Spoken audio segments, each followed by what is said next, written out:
Welcome back. আপনাদের সবাইকে স্বাগত জানাচ্ছি আমি রাসেল। আশা করছি আপনারা সবাই ভালো আছেন এবং ভালোর তলে আছেন। আমিও ভালো আছি আর ভালোর তলে আছি।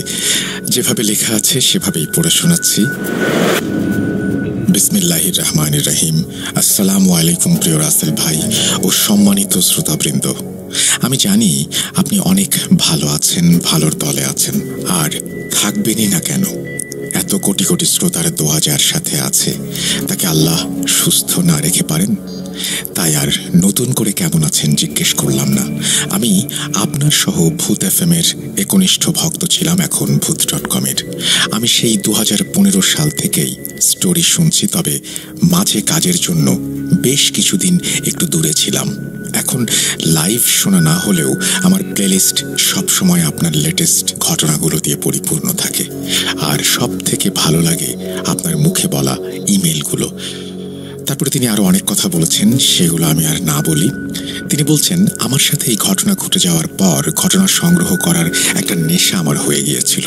আমার এই ঘটনা সিলেক্টেড হলে অবশ্যই আমাকে জানাবেন, তাহলে বাকি ঘটনাগুলো পাঠাতে উৎসাহ পাবো। আমি পেশায় একজন শিক্ষক, কাজের চাপে স্টুডিওতে যাওয়ার সময় হবে না। তাছাড়া এটা আমার প্রথম ঘটনা, তাই আমি চাই এটা রাসেল ভাই পড়ে শোনাক। আমার বিচিত্র এই অভিজ্ঞতা যে কতটা ভয়ানক ছিল আর কিভাবে যে ঠিক বেঁচে ফিরেছি আল্লাহ ভালো জানেন। সেই বিচিত্র অভিজ্ঞতা ও লোমহর্ষক কাহিনী আজ বলবো। মানুষ ভুল করবেই, আর আমিও প্রফেশনাল কোনো লেখক নই, তাই আমার লেখায় আমার অজান্তে এবং শব্দ চয়নে অনেক ভুল হতে পারে। বিনীত অনুরোধ রইল আমার ভুলগুলো ক্ষমা সুন্দর দৃষ্টিতে দেখবেন। এই ফাঁকে আমার পরিচয়টা ছোট করে এখানে দিতে চাই। আমি সঙ্গত কারণে ঘটনার কোথাও জায়গার নামগুলো প্রকাশ না করার অনুরোধ করছি। এটা একটা কটেজকে ঘিরে কাহিনী, আর এটা তাদের ব্যবসার জায়গা। আমি চাই না তাদের কোনো সমস্যা হোক, আর আমার সহকর্মীদের মধ্যে যে ছোট ভাই কিছুটা ঘটনা চক্রে আমার সাথে যুক্ত ছিল তার ছদ্মনাম ব্যবহার করেছি। রাসেল ভাইকে অনুরোধ করব ঠিকানা প্রকাশ না করার জন্য। তারপরে তিনি তার ঠিকানা দিয়েছেন, ফোন নাম্বার দিয়েছেন, সেগুলো আমি প্রকাশ করছি না। তিনি বলছেন আমার নাম প্রকাশ করতে পারেন, কিন্তু ঠিকানা সবসময় হাইড রাখবেন। আমার নাম সজীব শাহরিয়ার, আমার বয়স 26। দেরি না করে শুরু করছি বিভীষিকাময় সেই রাতগুলোর লোমহর্ষক সব কাহিনী।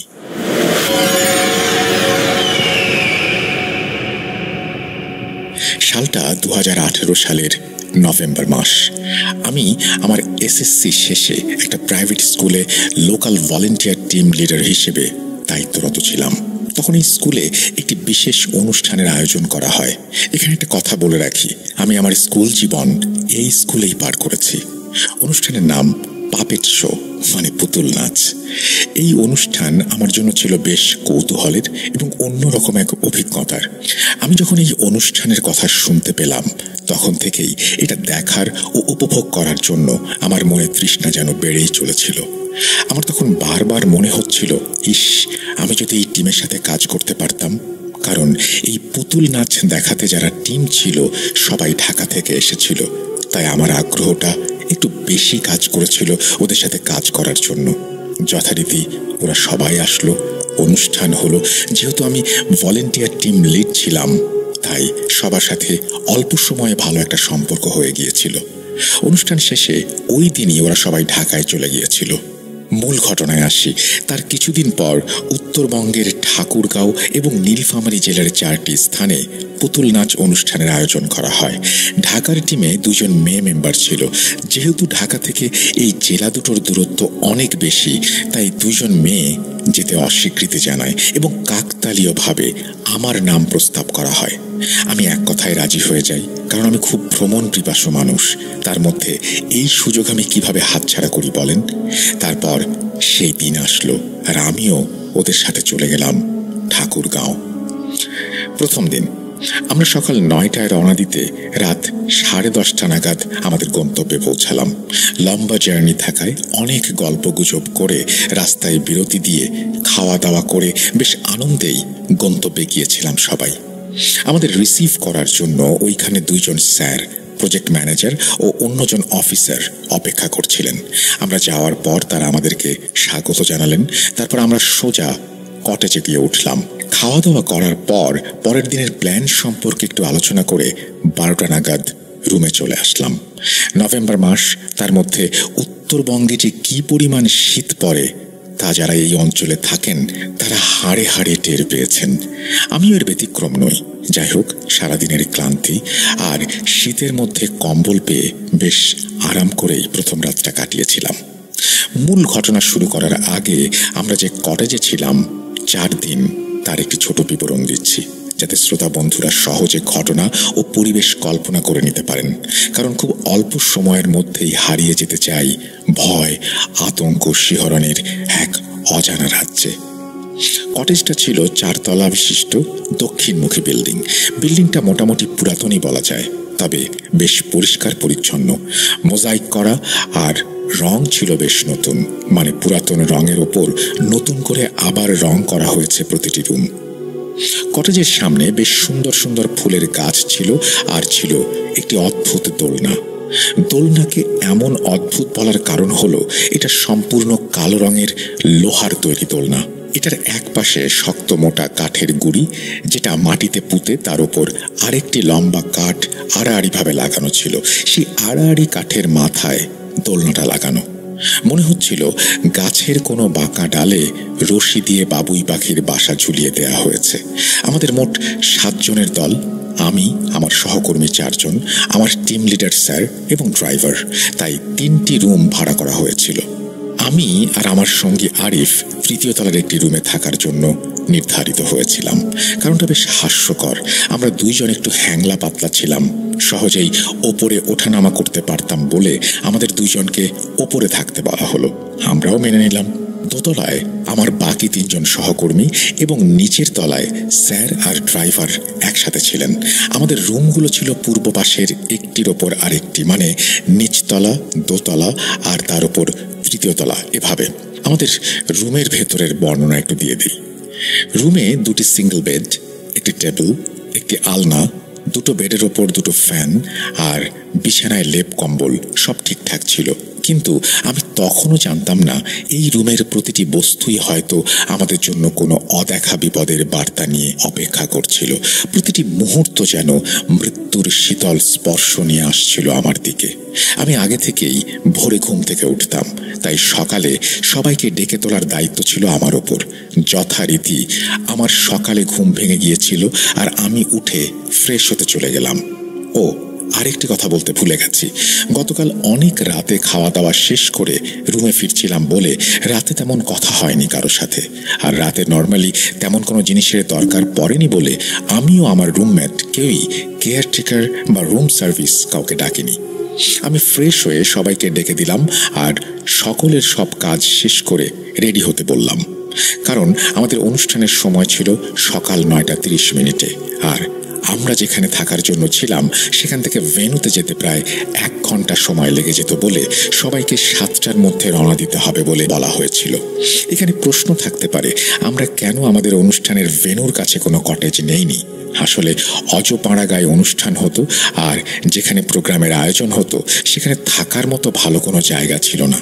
আমি গ্রামের ছেলে, আমার প্রায় সব পরিবেশের সাথে মানিয়ে নেওয়ার ক্ষমতা থাকলেও ঢাকা থেকে যারা এসেছেন তারা ওই পরিবেশে তেমন একটা কমফোর্টেবল নন। তাই একটু তুলনামূলক উপজেলা শহরে থাকার ব্যবস্থা করা হতো। আমাদের সাথে গাড়ি থাকায় যাতায়াতের কোনো সমস্যা হয়নি। ঘটনা শুরু 2য় দিন থেকেই। এটা সেই কটেজ যা আমাকে নিয়ে গিয়েছিল ভয়, আতঙ্ক আর শিহরণের এক অজানা রাজ্যে। দিনটা খুব নর্মাল ও সুন্দরভাবেই কেটে গেল। আমরা অনুষ্ঠান শেষে বিকাল নাগাদ কটেজে ফিরলাম। তখন মাত্রই আসরের নামাজ শেষ হয়েছে। দুপুরের রোদ থাকায় শীতের কুয়াশা কিছুটা কমে গিয়েছিল। পরে বিকেলে আবার পড়া শুরু করেছে। গাড়ি থেকে নেমে ওই প্রথম আমি কটেজটা ভালো করে অবলোকন করলাম। আমি দেখলাম আমি যে রুমে থাকি সেই রুমের ঠিক ওপরে আরেকটি রুমে বাতি জ্বলছে। আমি ভাবলাম নতুন গেস্ট এসেছে মেবি। যেহেতু সারাদিন বাইরে ছিলাম তাই কে আসলো না আসলো সেটা জানারও কথা না। আমি রুমে গিয়ে ফ্রেশ হয়ে আরিফকে ফ্রেশ হতে বলে বারান্দায় আসলাম। আমার রুমটার পাশেই মেইন রোড। কটেজের পেছন দিকটা কেমন যেন জঙ্গল টাইপ, বিভিন্ন লতা পাতার গাছ, ঝোপ। আর একটা মজার বিষয় হলো কটেজের পেছনে একটি অনেক বড় আম গাছ ছিল। গাছটি বেশ পুরনো এবং তা প্রথম দেখাতেই বোঝা যাবে। আমি ওপর থেকে দেখলাম একজন বয়স্ক লোক দোলনার পাশেই দাঁড়িয়ে আছে। পরে আমি তার সাথে কথা বলার জন্য নিচে আসলাম। তখন আমার টিম মেম্বাররা সবাই যার যার রুমে রেস্ট নিচ্ছিল। সবাই অনেক ক্লান্ত ছিল বলে আমি আমার কৌতূহল মেটাতে আর কাউকে বিরক্ত করতে চাইনি, কাউকে ডাকিনি। নতুন জায়গা দেখার প্রবল ইচ্ছে আমি আর দমিয়ে রাখতে পারিনি বলে সোজা নিচে চলে এসেছি। জায়গাটা ভালো করে দেখতে চেয়েছি। কটেজের পশ্চিম পাশে অল্প কিছু দূরেই Dhaka to Panchagarh rail line. বিকেলে যখন ফিরে আসছিলাম তখন ব্যাপারটা খেয়াল করেছিলাম ট্রেন যাওয়ার শব্দে। উনি যে এই বাসার কেয়ারটেকার সেটা উনি নিজেই বলল আমি যাওয়ার পর। তারপর আমাকে কাকা সব বলেছিল আর ঘুরে ঘুরে দেখাচ্ছিল। ডিয়ার লিসেনার্স, এখানে কেয়ারটেকার কাকা সম্পর্কে কিছু জানিয়ে রাখতে চাই, কারণ এই ঘটনায় উনি যে কতটা জায়গা দখল করে আছেন সেটা শেষ পর্যন্ত না শুনলে বুঝতে পারবেন না। যাই হোক, কেয়ারটেকার কাকা দেখতে বেশ লম্বা ছিলেন, গায়ে কালো শাল মোড়ানো, ভাঙা চোরা দেহ, এক গাল ঘন সাদা কালো দাড়ি, গভীর চোখ। চোখের দিকে তাকালেই মনে হয় কি যেন খুঁজছে সব সময়।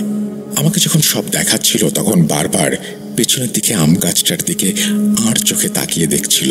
আমি জিজ্ঞেস করলাম, আচ্ছা কাকা, আম গাছটি বেশ পুরাতন মনে হচ্ছে, কত বছর বয়স হতে পারে? শুনে কাকা যেন হঠাৎ চমকে উঠলেন। তারপর নিজেকে সামলে নিয়ে ভাঙা গলায় গম্ভীর কণ্ঠে বললেন, এটা বেশ পুরনো স্যার, আমি যতদূর জানি আনুমানিক 100 বছরের কম হবে না। তবে স্যার, আপনি এই গাছের কাছে যাবেন না। শুনেছি এসব পুরনো গাছে নাকি ওই জিন টিন থাকে। গম্ভীর সুরে বলল। আমি বললাম, কি বলেন কাকা, আপনি দেখেছেন কখনো? এই উত্তরে কাকা যা বলল তা শুনে বিশ্বাস করেন রাসেল ভাই, আমি নিজে একদম হিম হয়ে গিয়েছিলাম। তিনি একগাল উপহাসের হাসি হেসে বললেন, কি যে বলেন স্যার, জিন কি দেখা যায়? এরা তো আমাদের আশেপাশে বিভিন্ন রূপ ধরে আমাদের সাথে চলাফেরা করে, খায়, প্রয়োজনের কথা বলে, এমনকি আমাদের সাথেই ঘুমায়। যখন যাকে ভালো লাগে তার সঙ্গী হয়ে যায়। এই কথা শুনে আমি কিছুক্ষণের জন্য স্থির হয়ে তাকিয়ে রইলাম তার দিকে। হঠাৎ আমার ধ্যান ভাঙল আমার রুমমেট আরিফের ডাকে। আমি পেছন ফিরে দেখি হাতে কফির মগ নিয়ে সে আমাকে ডাকছে। আমি সামনে কাকাকে ডাকতে যাব, তখন দেখি উনি আমার সামনে নেই। কোথায় গেলেন এক মুহূর্তেই। আমার শরীরে কাঁপুনি দিয়ে উঠল। পরে একটু স্থির হয়ে নিজেকে সামলে নিয়ে ভাবলাম হয়তো গেটের ওইদিকে কোনো কাজে চলে গেছে। আমি আরিফের কাছে আসায় সে বলল, ভাই, আপনাকে রুমে না পেয়ে বারান্দা থেকে দেখি আপনি এখানে দাঁড়িয়ে আছেন। ওপর থেকে কয়েকবার ডেকেছি, কিন্তু আপনি মনে হয় খুব মনোযোগ দিয়ে কিছু দেখছিলেন, তাই আমি আসলাম।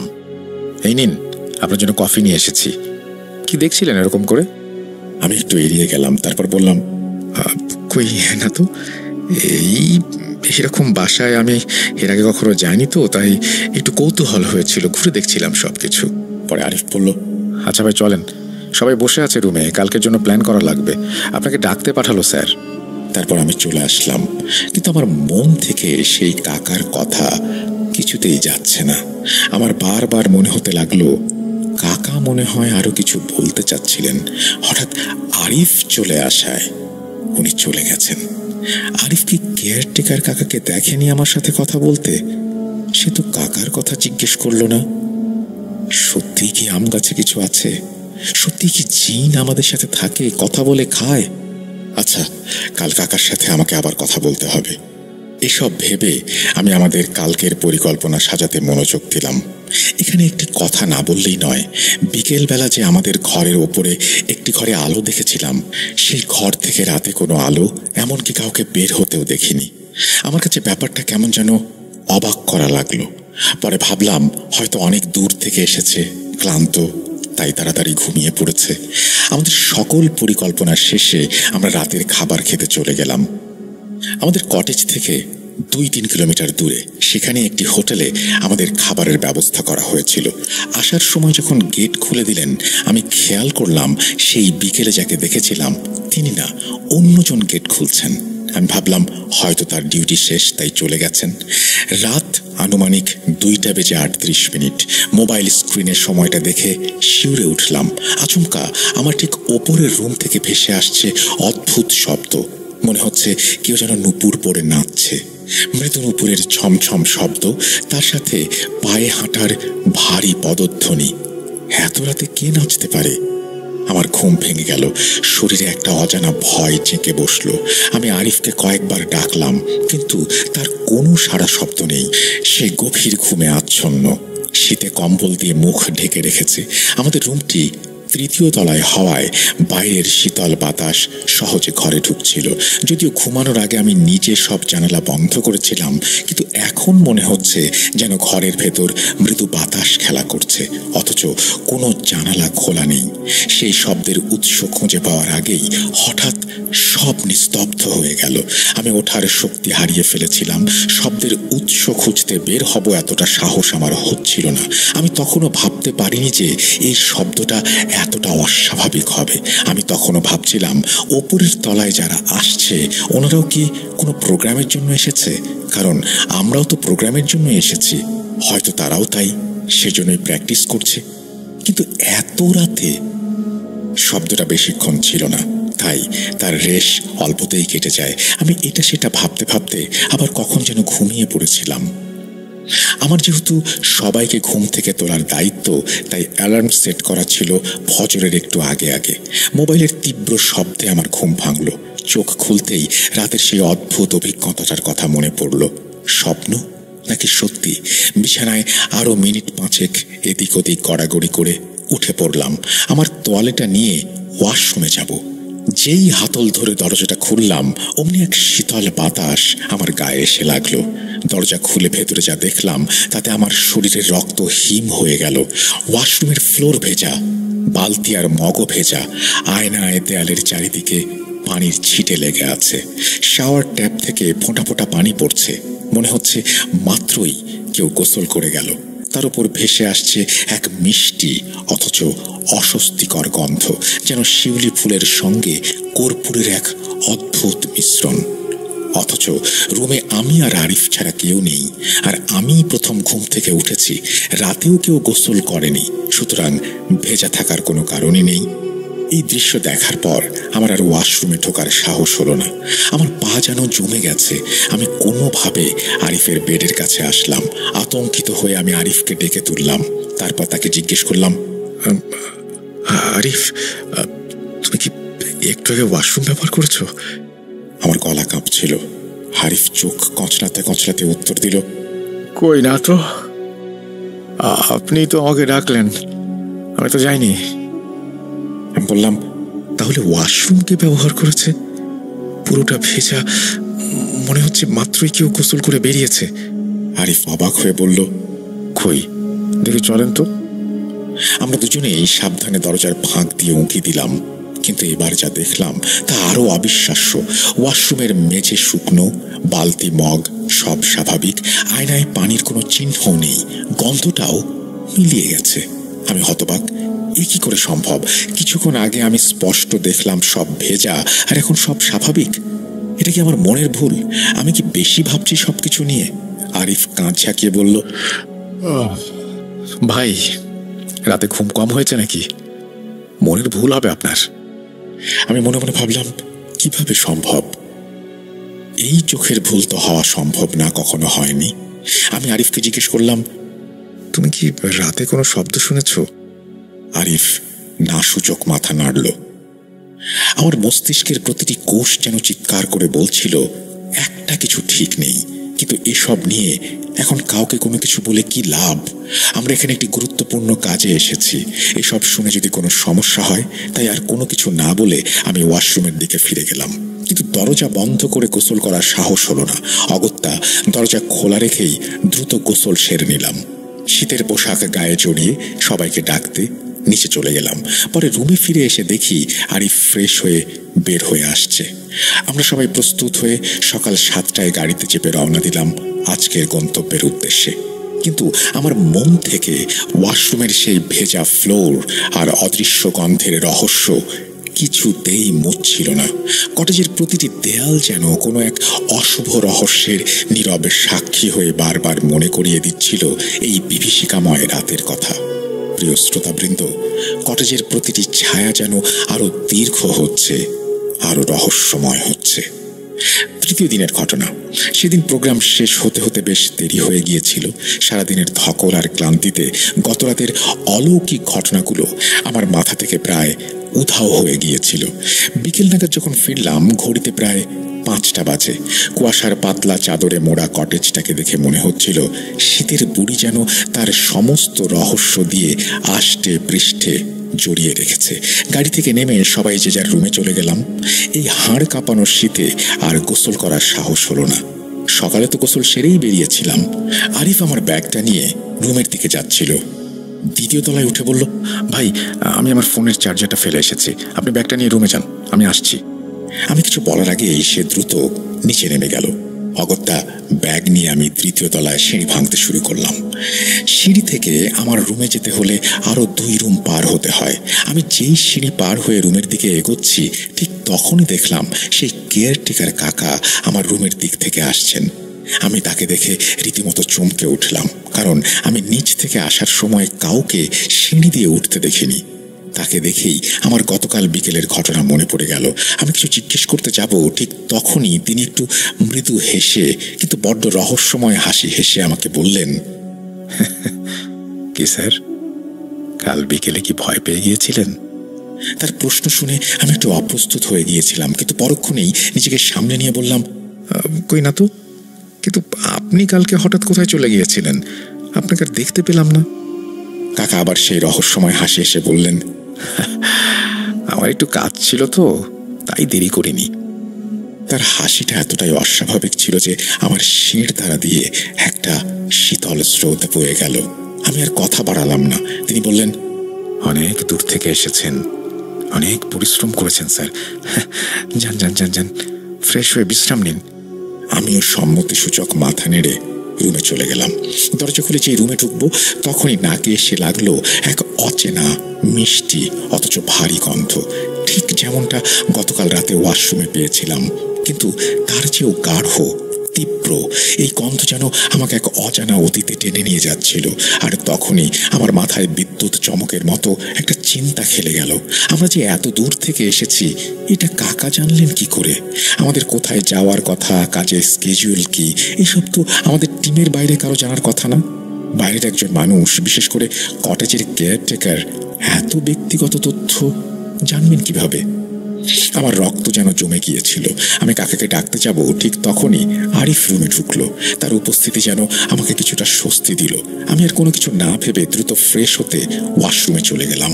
যাওয়ার সময় খেয়াল করলাম রুমের সেই মিষ্টি গন্ধটা ততক্ষণে উধাও। উফ, এসব কি হচ্ছে আমার সাথে? আমার মনে যেন হাজারো প্রশ্ন ভয়ে থমকে দাঁড়িয়েছিল। আমি আর ভাবতে পারছিলাম না। আমি ওয়াশরুম থেকে বের হতে না হতেই আরিফ কফি বানিয়ে ফেলেছে। গতকালের আনা ইলেকট্রিক কেটলিটা রুমেই ছিল। কফি খেতে খেতে আরিফকে জিজ্ঞেস করলাম, আরিফ, আসার সময় কেয়ারটেকার কাকাকে দেখলে? কেমন অদ্ভুত কথা বলে, তার চলাফেরাও কেমন, তাই না? আরিফ মনে হলো বেশ অবাক হলো আমার কথায়। সে বলল, কোন কেয়ারটেকারের কথা বলছেন ভাই? আমি তো অদ্ভুত কাউকে দেখলাম না। আমি বললাম, কিছুক্ষণ আগে আমাদের রুম থেকে বেরিয়ে গেল, তুমি দেখোনি? আরিফ ভ্রু কুঁচকে বলল, ভাই, আমি তো কাউকে দেখিনি, আপনি কার কথা বলছেন? আমি অবাক চোখে আরিফকে দেখছিলাম। সে তো আমার সাথে মজা করছে না, সে মজা করার মতো ছেলে নয়। তাহলে আমি যার কথা বললাম, যাকে দেখলাম, সে কি সত্যি ছিল না, নাকি কাকা রুম পরিষ্কার করতে উপরে উঠে গিয়েছিলেন? এসব ভাবতে ভাবতে অন্য মনস্ক হয়ে যাচ্ছি। তখন আরিফ হেসে বলল, আপনি হয়তো উল্টাপাল্টা কিছু ভাবছেন, আর ভাববেন না। যে পরিমাণ জিন ভূতের সিরিজ আপনি দেখেন, বলে হাসতে লাগলো। কিন্তু আমি তো বুঝছি ঘটনাটা আসলে আমাকে কোন দিকে নিয়ে যাচ্ছে। যাই হোক, আমার মন কিছুতেই মানতে পারছিল না। আমি নিশ্চিত ছিলাম আমি তাকে দেখেছি, তার সাথে কথাও বলেছি। কেয়ারটেকার কাকার সেই রহস্যময় হাসি, তার কথা বলা, আর কটেজের ভেতরে সেই অদ্ভুত গন্ধ, সব মিলিয়ে আমার মনে এক অশুভ আশঙ্কার কালো মেঘ জমে উঠল। মনে হলো এই কটেজে কেবল আমরাই নই, আরো অনেকে আছে। অনেক অদেখা সত্তা আমাদের সঙ্গ দিচ্ছে, আর সেই কাকা হয়তো তারই কোনো মাধ্যম। উনি শুধু আমাকেই দেখা দিচ্ছে। ওনার উদ্দেশ্য কি? এখানে একটা কথা জানিয়ে রাখি, আমি প্রচুর তুরস্কের সিরিজ, কালো জাদু, জিনভূত এসবের ফিল্ম দেখতাম। স্পেশালি আমি ডাব্বে সিরিজের খুব ভক্ত ছিলাম। যারা দেখেছেন তারা জানেন ডাব্বে কতটা কালো জাদু কেন্দ্রিক সিরিজ। আমার কাছে খুব ভালো লাগতো, এখনো লাগে। এটা আরিফ আমার অবসর সময় কিভাবে কাটে সে সম্পর্কে জানে বলেই বলেছিল। ডিয়ার লিসনার্স, আপনারা হয়তো ভাবছেন শুধু আমি এসব দেখছি, কিন্তু আর কেউ দেখছে না কেন? আবার আমি কাউকে এসব বলছিও না। আসলে আমি চাচ্ছিলাম না এসব ভেবে বা শুনে অন্য কেউ ভয় পাক, আর আমাদের প্রোগ্রাম যার জন্য কষ্ট করে আসা সেটা নষ্ট হয়ে যাক। আর আমি তখন সত্যি আরিফের কথা ভেবে নিলাম, ধরে নিলাম ঠিকই বলছে, কিন্তু আমি যে কথা বললাম তার সাথে এটা কিভাবে মিথ্যে হতে পারে মাথায় ঢুকছিল না। পরে ভাবলাম যে কাকা হয়তো ওপরে চলে গেছে, কারণ ওপরে আরো রুম ছিল। এরপর সবাই মিলে রাতের খাবার সারতে গেলাম। ফিরে আসতে আসতে ঘড়িতে প্রায় 11টা বেজে গিয়েছিল। পরের দিনের কর্মসূচি অনেক দূরে হওয়ায় আর দেরি না করে রুমে ফিরে গেলাম। আজও কটেজ জুড়ে এক অস্বাভাবিক শান্ত পরিবেশ। এই স্তব্ধতা যেন কোনো অশুভ শক্তির ইঙ্গিত দিচ্ছে আমাকে। দরজা জানালা সব ভালো করে পরীক্ষা করে পর্দা টেনে দিয়ে আলো নিভিয়ে লেপ কম্বলের নিচে শরীরটাকে এলিয়ে দিলাম। আরিফ কিসের ফিল্ম যেন দেখছিল হেডফোন কানে দিয়ে। আমি ওকে ডাকলাম না। সারাদিনের ক্লান্তি চোখ জুড়ে নিমেষে ঘুম নেমে এলো, কিন্তু সেই ঘুম যেন ক্ষণস্থায়ী। অল্প সময় পরেই তা বুঝতে পারলাম। গত রাতের মতোই আচমকা আমার ঘুম ভেঙে গেল। তখন কয়টা বাজে দেখিনি, সেই একই শব্দ। মনে হচ্ছিল কেউ যেন রুমের সামনে দিয়ে হেঁটে যাচ্ছে। নুপুরের মৃদু আওয়াজ সাথে মিশেছিল এক অন্যরকম অপরিচিত শব্দ, যেন অসংখ্য কাঁচের মার্বেল মেঝেতে একটার পর একটা গড়িয়ে পড়ছে, বা কোনো পাথরের টুকরো ঘষা খাচ্ছে। আমার কান দুটো সঙ্গে সঙ্গে খাড়া হয়ে গেল। আমি আবার আরিফকে ডাকতে যাব, ঠিক তখনই সেই শব্দটা থেমে গেল। মনের ভুল ভেবে পাশ ফিরে আবার কম্বল দিয়ে মুখ ঢেকে শুয়ে পড়লাম। অল্প কিছুক্ষণ পর শব্দটা আবার ফিরে এলো। এবার আর নুপুরের নাচ বা হেঁটে যাওয়ার শব্দ নয়, এবার শব্দটা যেন সরাসরি দরজায় আঘাত হানছে, যেন কেউ ঠক ঠক করে দরজায় কড়া নাড়ছে। আমার মেরুদণ্ড দিয়ে এক হিম শীতল স্রোত বয়ে গেল। এত রাতে দরজায় কে আসবে? আমরা তো কোনো কিছুর জন্য কাউকে ডাকিনি। বিশ্বাস করুন, আমার মুখ দিয়ে কে ওখানে বলার সাহসটুকু আমি জোগাড় করতে পারিনি। আমার বুক ধরফড়িয়ে উঠছিল, মনে হচ্ছিল হার্টবিট বন্ধ হয়ে যাবে। পরপর 4-5 বার কড়া নাড়ার পর সবকিছু আবার স্তব্ধ হয়ে গেল। কিন্তু তখনই রুমটা এক অদ্ভুত মিষ্টি গন্ধে ভরে উঠল, যে গন্ধটা গত রাতে ওয়াশরুমে পেয়েছিলাম। আজকেও কাজ থেকে ফেরার পর রুমে অনুভব করেছি। এবার যেন আরো তীব্রভাবে সেই গন্ধ আমাকে ঘিরে ধরল। কম্বলের নিচ থেকেও সেই গন্ধ আমার নাকে আসছিল, কিন্তু মাথা বের করে দেখার মতো সাহস আমার ছিল না। আমি যত সূরা জানতাম সব আউড়ে যেতে লাগলাম। প্রতিটি শব্দ যেন আমার কম্পিত ঠোঁট থেকে বেরিয়ে আসছিল। জানি না কতক্ষণ এভাবে ভয়ে কুঁকড়েছিলাম। হঠাৎ ফজরের আজান আমি শুনতে পেলাম। সঙ্গে সঙ্গেই আমার মোবাইলের অ্যালার্ম বেজে উঠল। সেই শব্দে আমি রীতিমতো চমকে উঠলাম। মনে সাহস সঞ্চয় করে কম্বলের নিচ থেকে মাথাটা বের করলাম। দেখলাম পুরো রুম নিশ্চুপ, স্বাভাবিক। গন্ধ, বাতাস কিচ্ছু নেই। ভয় আর অস্বস্তি নিয়ে উঠলাম। ওয়াশরুমে যেতে হবে, ফ্রেশ হতে হবে, সবাইকে ডাকতে হবে, কারণ সকলেই রেডি হবে। আমার সাহস হচ্ছিল না এভাবে একটা রাত পার করে ওয়াশরুমে একা যেতে। কিন্তু এখানে কে যাবে আমার সাথে? আজকেও প্রোগ্রাম আছে, আর গন্তব্য অনেক দূরে। আমি যখন ওয়াশরুমের দরজা খুললাম, আমার হৃদস্পন্দন যেন একদম থেমে গেল।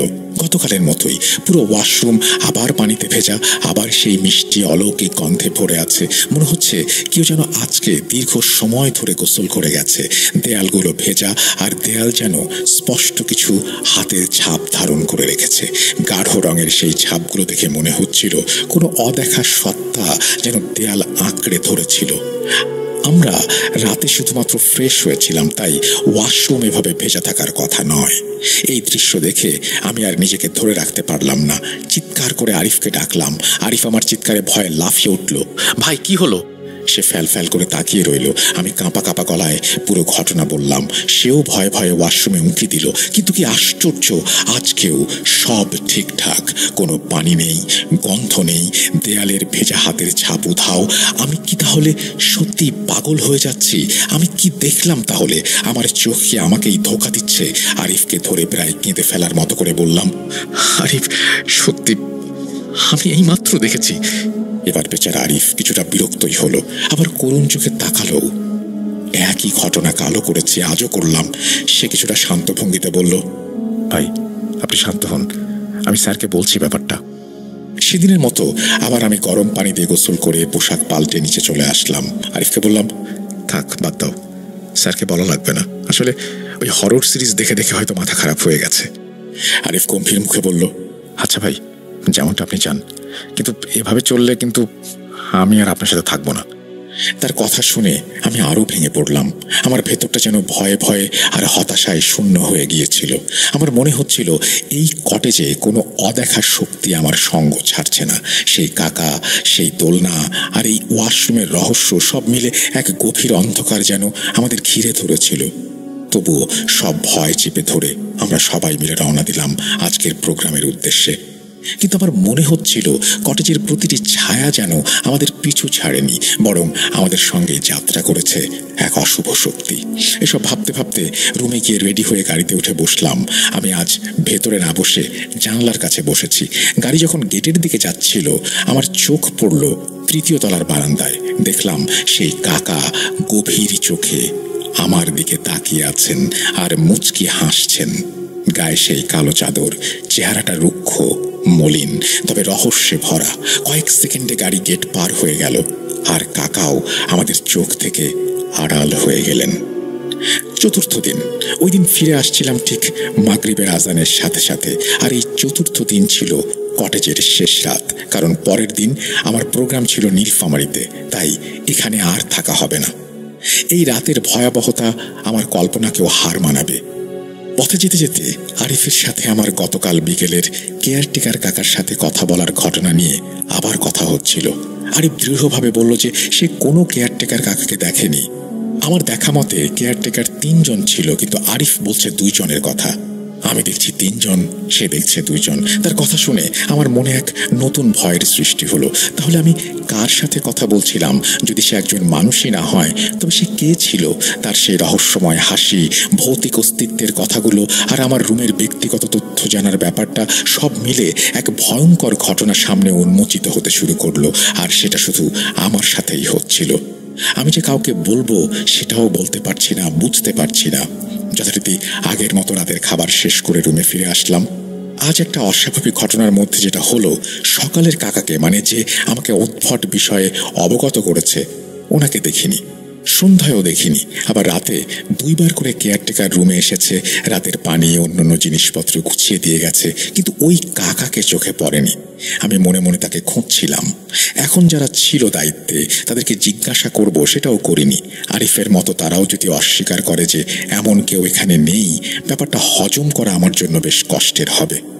আমার গতকালকের থেকে আজ বেশ সাহস সঞ্চার হয়েছে মনে হচ্ছে। আমি আজ নিজেকে সাহসী ভাবতে শুরু করেছি। আজ আর আমার ওপরের তলার কাউকে আমি দেখতে পাইনি। আমরা তো সারাদিন থাকি না, ওনারা হয়তো কাজ শেষ করে চলে গেছে। আরিফ তখন বলল, ভাই, আসলে কি আপনি ওই 2 জন ছাড়া তৃতীয় কাউকে দেখেছেন, কথা বলেছেন? হ্যাঁ, আমি তোমাকে মিথ্যে বলবো কেন, আমি কথা বলেছি। উনি আমাকে আম গাছের ব্যাপারটা বলল, এটা অনেক পুরাতন, এখানে নাকি জিন ভূত থাকে। এসব শুনে আরিফ একটু চিন্তায় পড়ে গেল, কারণ সেও আম গাছটা খেয়াল করেছে। একদম মাথা উঁচু করে কটেজের পেছনে দাঁড়িয়ে আছে। আরিফ বলল, আপনি ছাড়া আমরা কেউ সব দেখছি না, বুঝতেও পারছি না। আপনি ভয় পাবেন না, ভয় পেলে ভয় নাকি আরো বেশি জেঁকে বসে। আরিফের কথা শুনে আমার মনে বিন্দু বিন্দু ভয় সঞ্চার হওয়া শুরু করলো। আমি সূরা পড়ে শুয়ে পড়ার প্রস্তুতি নিচ্ছিলাম।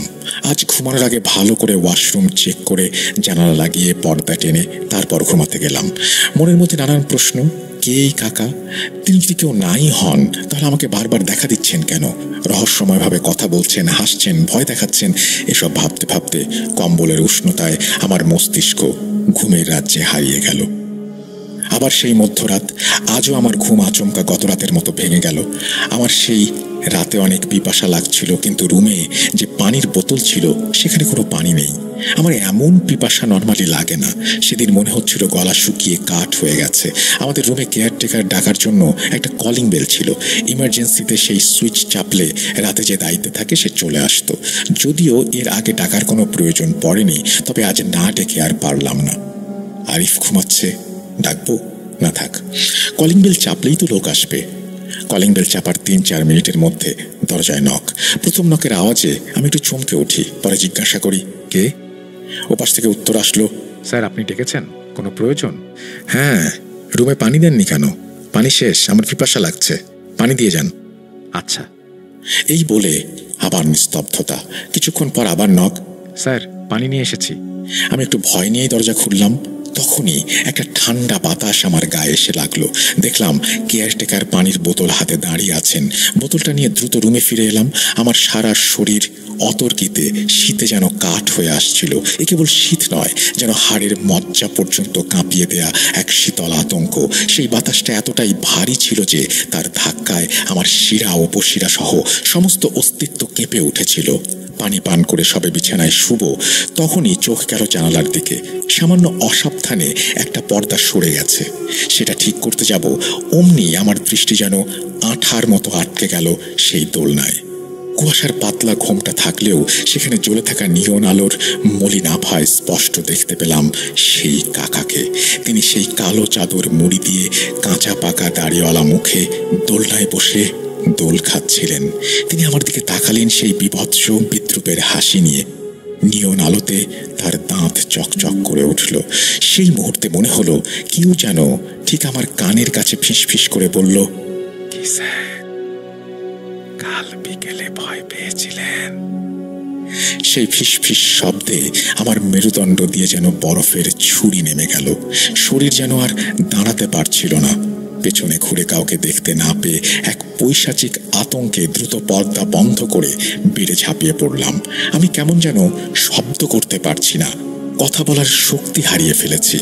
তারপর শুয়ে পড়লাম বটে, কিন্তু সেই রাত যেন এক অন্তহীন রাত। মনে হচ্ছিল এই অভিশাপের রাত কখনোই শেষ হবে না। নিরুপায় হয়ে আবার সূরা পড়া শুরু করলাম। ঠিক তখনই সেই অদ্ভুত মিষ্টি গন্ধটা আবার আমার নাকে এসে লাগলো। সেই গন্ধ যেন কেবল সুগন্ধ নয়, এক ভীষণ সম্মোহন। আমি যেন সেই মিষ্টি গন্ধে নিজেকে হারিয়ে ফেলেছিলাম। এক প্রকার তীব্র নেশায় আচ্ছন্ন হয়ে যাচ্ছিলাম। মনে হচ্ছিল তখন প্রায় শেষ রাত। তারপরের ঘটনা আমার মনে নেই। শুনুন আরিফের মুখ থেকেই। ভাই, আপনার অ্যালার্মের শব্দে আমার ঘুম ভেঙে গিয়েছিল। আমি কয়েকবার আপনাকে বললাম অ্যালার্ম বন্ধ করতে, কিন্তু কোনো সারা শব্দ নেই। মাথা উঁচু করে দেখি বিছানায় আপনি নেই, বাথরুমের বাতিও বন্ধ। তখন আমার চোখ গেল দরজায়। পুরো দরজাটা খুব অস্বাভাবিকভাবে খোলা। ভাবলাম এত ভোরে, ফজরের আজান হয়নি তখনও, এই সময় তো আপনার কাউকে ডাকতে যাবার কথা নয়। সন্দেহ নিয়েই দরজার দিকে গেলাম। বারান্দায় গিয়েও কাউকে দেখতে পেলাম না। তারপর যখন নিচে তাকালাম, যা দেখলাম তা দেখে আমার রক্ত হিম হয়ে গেল। দেখলাম আপনি দোলনায় বসে থাকা একটা কালো চাদরওয়ালা লোকের সাথে কথা বলছেন। তার ঠিক পর মুহূর্তেই আপনি ওই লোকটার সাথে কটেজের পেছনের দিকে যাচ্ছেন। আপনাকে দেখে মনে হচ্ছিল আপনি যেন কোনো সম্মোহনের মধ্যে আচ্ছন্ন। আমি নিজেকে আর ঠিক রাখতে পারলাম না। আপনাকে ডাক দেওয়ার জন্য দ্রুত নিচে নেমে স্যারকে ডাকলাম। তারপর বাকি সবাই আমার সাথে কটেজের পেছনে গেল। সেখানে আম গাছের নিচে গিয়ে যা দেখলাম তা আরও বিভীষিকাময়। আপনি আম গাছের নিচে দাঁড়িয়ে এক দৃষ্টিতে ওপরের দিকে তাকিয়ে আছেন। আপনার মুখ থেকে বেরোচ্ছে অদ্ভুত এক আবদার, হেই, আমাকে নিয়ে ওঠো, আমি তত উঁচুতে উঠতে পারবো না। আমরা আপনাকে নাম ধরে ডাকছি, কিন্তু আপনি যেন কারো কথা শুনতে পাচ্ছেন না। আপনার চোখ তখন যেন অন্য কোনো জগতের আলোয় জ্বলছে। আপনি ছিলেন একা। ওই কালো চাদরওয়ালা লোকটিও আর আমরা দেখতে পেলাম না। শেষে স্যার সহ আমরা যখন কাছে গেলাম এবং আপনার কাঁধে হাত রেখে জোরে জোরে নাড়া দিলাম, তখনই আপনি আমাদের দিকে তাকালেন। আপনার চোখ দেখে আমাদের আত্মা কেঁপে উঠল। আপনার চোখের স্বাভাবিক তারা পুরোপুরি অদৃশ্য, শুধু কালো একটা মণির মতো। ঠিক তার পর মুহূর্তেই আপনার মুখ দিয়ে একটা ভীষণ অমানসিক চিৎকার বেরোলো, যেন ভেতরের কোনো পৈশাচিক শক্তি আপনাকে ছিঁড়ে বের হচ্ছে। আপনি ধড়াস করে মাটিতে অজ্ঞান হয়ে পড়লেন। পরে আপনাকে ধরে রুমে নিয়ে আসা হলো, মাথায় পানি দিয়ে জ্ঞান ফেরানো হলো, আর এই আপনি এখন বসে কথা বলছেন। এরপর আমরা সেখানে দেরি করিনি, সোজা চলে এসেছি নীলফামারীতে। আমার শরীর ভালো না থাকায় আমি সেদিন আর অনুষ্ঠানে অংশগ্রহণ করিনি। আমি গেস্ট রুমে রেস্ট করে বিকেলের দিকে সবার সাথে কথা বলে চলে আসি বাড়িতে। ডিয়ার লিসেনার্স, এখানে একটা প্রশ্ন থেকেই যায়, কেয়ারটেকার কাকা, তাই না? সে কে, কি তার পরিচয়, এখানে কি করে? তার ঘটনা খুঁজতে আমি আবার যোগাযোগ করি সেই কটেজে। এই কাকার রহস্য আরো ভয়ঙ্কর, ওনাকে নিয়ে এর পরের লেখায় লিখব ইনশাল্লাহ। সবাইকে অনেক ধন্যবাদ এতক্ষণ মনোযোগ দিয়ে শোনার জন্য। আমি সজীব সবার থেকে দোয়া চেয়ে আজ বিদায় নিচ্ছি। ভালো থাকুন রাসেল ভাই, ভালো থাকুক ভূত.com-এর শ্রোতা সহযোগী সবাই। আমার ঘটনা সিলেক্টেড হলে জানাতে ভুলবেন না, তাহলে পরবর্তীতে ঘটনা পাঠাতে উৎসাহী হব। এই বলেই তিনি তার ঘটনা শেষ করেছেন। ঘটনাটি প্রথম পর্ব যদিও শেষ এবং সুন্দর, আমাদের অবশ্যই অপেক্ষা করতে হবে দ্বিতীয় পর্বের জন্য, এবং দ্বিতীয় পর্ব খুব দ্রুতই আমরা আশা করছি পেয়ে যাব, এবং যদি পাই তাহলে তো খুবই ভালো কথা। আমরা অপেক্ষায় থাকব। এবং এত চমৎকার একটা লেখা, এত চমৎকারভাবে লিখেছেন, আমি সত্যি আনন্দিত আপনার এই ঘটনা পেয়ে, এবং আশা করছি খুব দ্রুতই আপনি দ্বিতীয় পর্ব পাঠিয়ে দেবেন। Entertainment is a must. শুনুন স্বাধীন পডকাস্ট।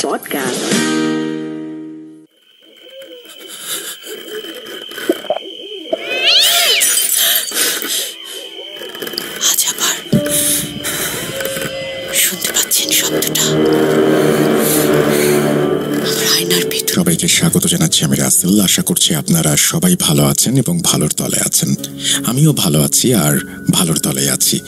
আপনাদের নিশ্চয়ই অদ্ভুত কটেজের দ্বিতীয় অংশ শুনতে ইচ্ছে করছে, আর সে কারণেই আমরা আলাদা কোনো এপিসোডে নয়, বরং এই এপিসোডেই জুড়ে দিচ্ছি দ্বিতীয় অংশ। আর সেই জন্যই আমাদের একটু অপেক্ষা করতে হয়েছে। আমরা দুটো স্টোরি পাওয়ার পর তারপরে একসাথে আপনাদের সামনে সেটা উপস্থাপন করছি। চলুন শুরু করা যাক। যেভাবে লেখা আছে আমি সেভাবেই পড়ে শোনাচ্ছি। আসসালামু আলাইকুম প্রিয় রাসেল ভাই, আশা করি আল্লাহর রহমতে আর কোটি কোটি ভক্তের উষ্ণ ভালোবাসায় অনেক ভালো আছেন। আপনার মুখে অদ্ভুত কটেজের সেই অদৃশ্য কেয়ারটেকার প্রথম পর্বের প্রশংসা শুনে দ্বিতীয় পর্ব না লিখে আর পারলাম না। আমি সজীব শাহরিয়ার বলছি, টাঙ্গাইল জেলার ঘাটাইল থেকে। যেহেতু প্রথম পর্বে আমি আমার পরিচয় বিস্তারিতভাবে বলেছিলাম, তাই এখানে আর সময় নষ্ট না করে মূল ঘটনায় চলে যাচ্ছি। একটি কথা, আমি ভালো লিখতে পারি না, তাই অসাবধানতাবশত যদি লেখায়, বানানে বা শব্দ চয়নে কোনো ভুল ত্রুটি হয়ে যায়, ক্ষমা সুন্দর দৃষ্টিতে দেখবেন। আমি শুরু করার আগে একটু বলতে চাই, আমি বাড়ি আসার পর বেশ কিছুদিন কেমন যেন উদাসীন ছিলাম। আমার কাজকর্মের রুটিন কেমন যেন উল্টো পাল্টা হয়ে গিয়েছিল। আমি কাজে মন বসাতে পারতাম না। সব সময় শুধু মনে হতো, এই বুঝি কেয়ারটেকার কাকা আমাকে ফিস ফিস করে বলছেন, কি স্যার কাল বিকেলে কি ভয় পেয়েছিলেন? আমার এই কথা মনে হলেই কেমন যেন গা শিরশির করে উঠত। আমার শির দ্বারা দিয়ে ঠান্ডা বরফের স্রোত বয়ে যেত। তারপর যখন আমি সুস্থ হই, তখন আমার কৌতূহলটা আর দমিয়ে রাখতে পারিনি। চলে গেলাম সেই অদ্ভুত কটেজে, শুধু আমার চোখে দেখা সেই কেয়ারটেকার কাকার খোঁজে। যাওয়ার সময় ভেবেছিলাম, কাকা তো নেই, তাহলে কিসের মায়া আমাকে এভাবে টানছে? আমি আসলে কার জন্য যাচ্ছি? আসলে আমি সেদিনের পর জানতে পারি যে ওই রকম কোনো কেয়ারটেকার কাকা ওই কটেজেই ছিল না। তবু আমার মন মানছিল না। যাই হোক, শত ভাবনার অবসান ঘটিয়ে আমি একদিন ঠিক পৌঁছে গেলাম সেই কটেজের সামনে। এই কেয়ারটেকার কাকার স্টোরিটা যে এত টুইস্টে ভরা ও লোমহর্ষক হবে, সেটা আমাদের কল্পনাকেও হার মানিয়ে দেয়। আর অপেক্ষা করব না, ডিয়ার লিসেনার্স, চলুন শুরু করি মূল ঘটনা।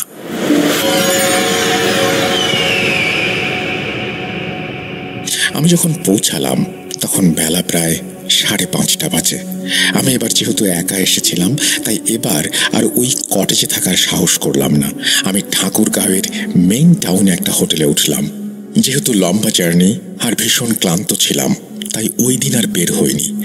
রাতটা নানান কিছু ভেবে কাটিয়ে দিলাম। আমার বারবার মনে হতে লাগলো কেউ নেই, কেন এভাবে আমাকে ডেকে আম গাছটার নিকট নিয়ে যাচ্ছিলেন। আমার মনে হতে লাগলো এই বুঝি কাকা বলবে, কি স্যার বিকেলে ভয় পেয়েছিলেন? এক অজানা ভয় ও আতঙ্ক বারবার বুকে দানা বেঁধে উঠছে। বুকটা যেন কেঁপে কেঁপে উঠছিল। এই ভয়টা বুকে নিয়ে কখন ঘুমিয়ে গিয়েছিলাম মনে নেই। পরের দিনের কথা, ঠিক সকাল 9টা বাজতেই আমি সেই অভিশাপগ্রস্ত কটেজটার সামনে এসে দাঁড়ালাম।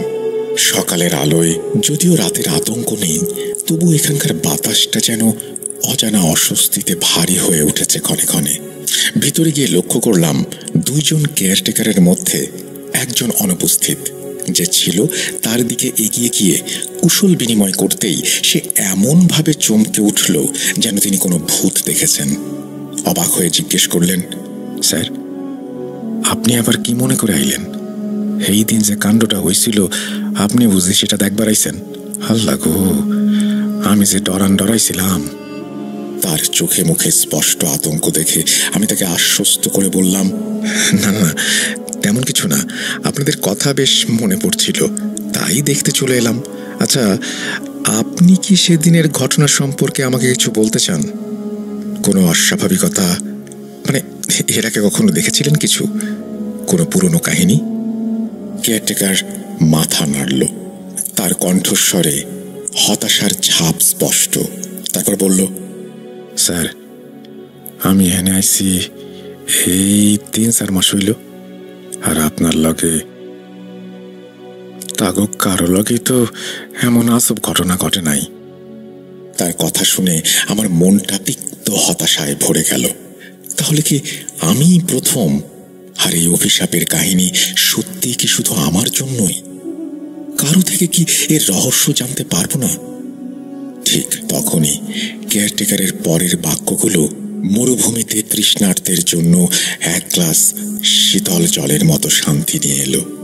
সে একটু ভেবে তারপর হেসে বলল, তবে স্যার, আমাদের জামিল ভাই, তিনি এই ব্যাপারে ভালো কইতে পারবেন।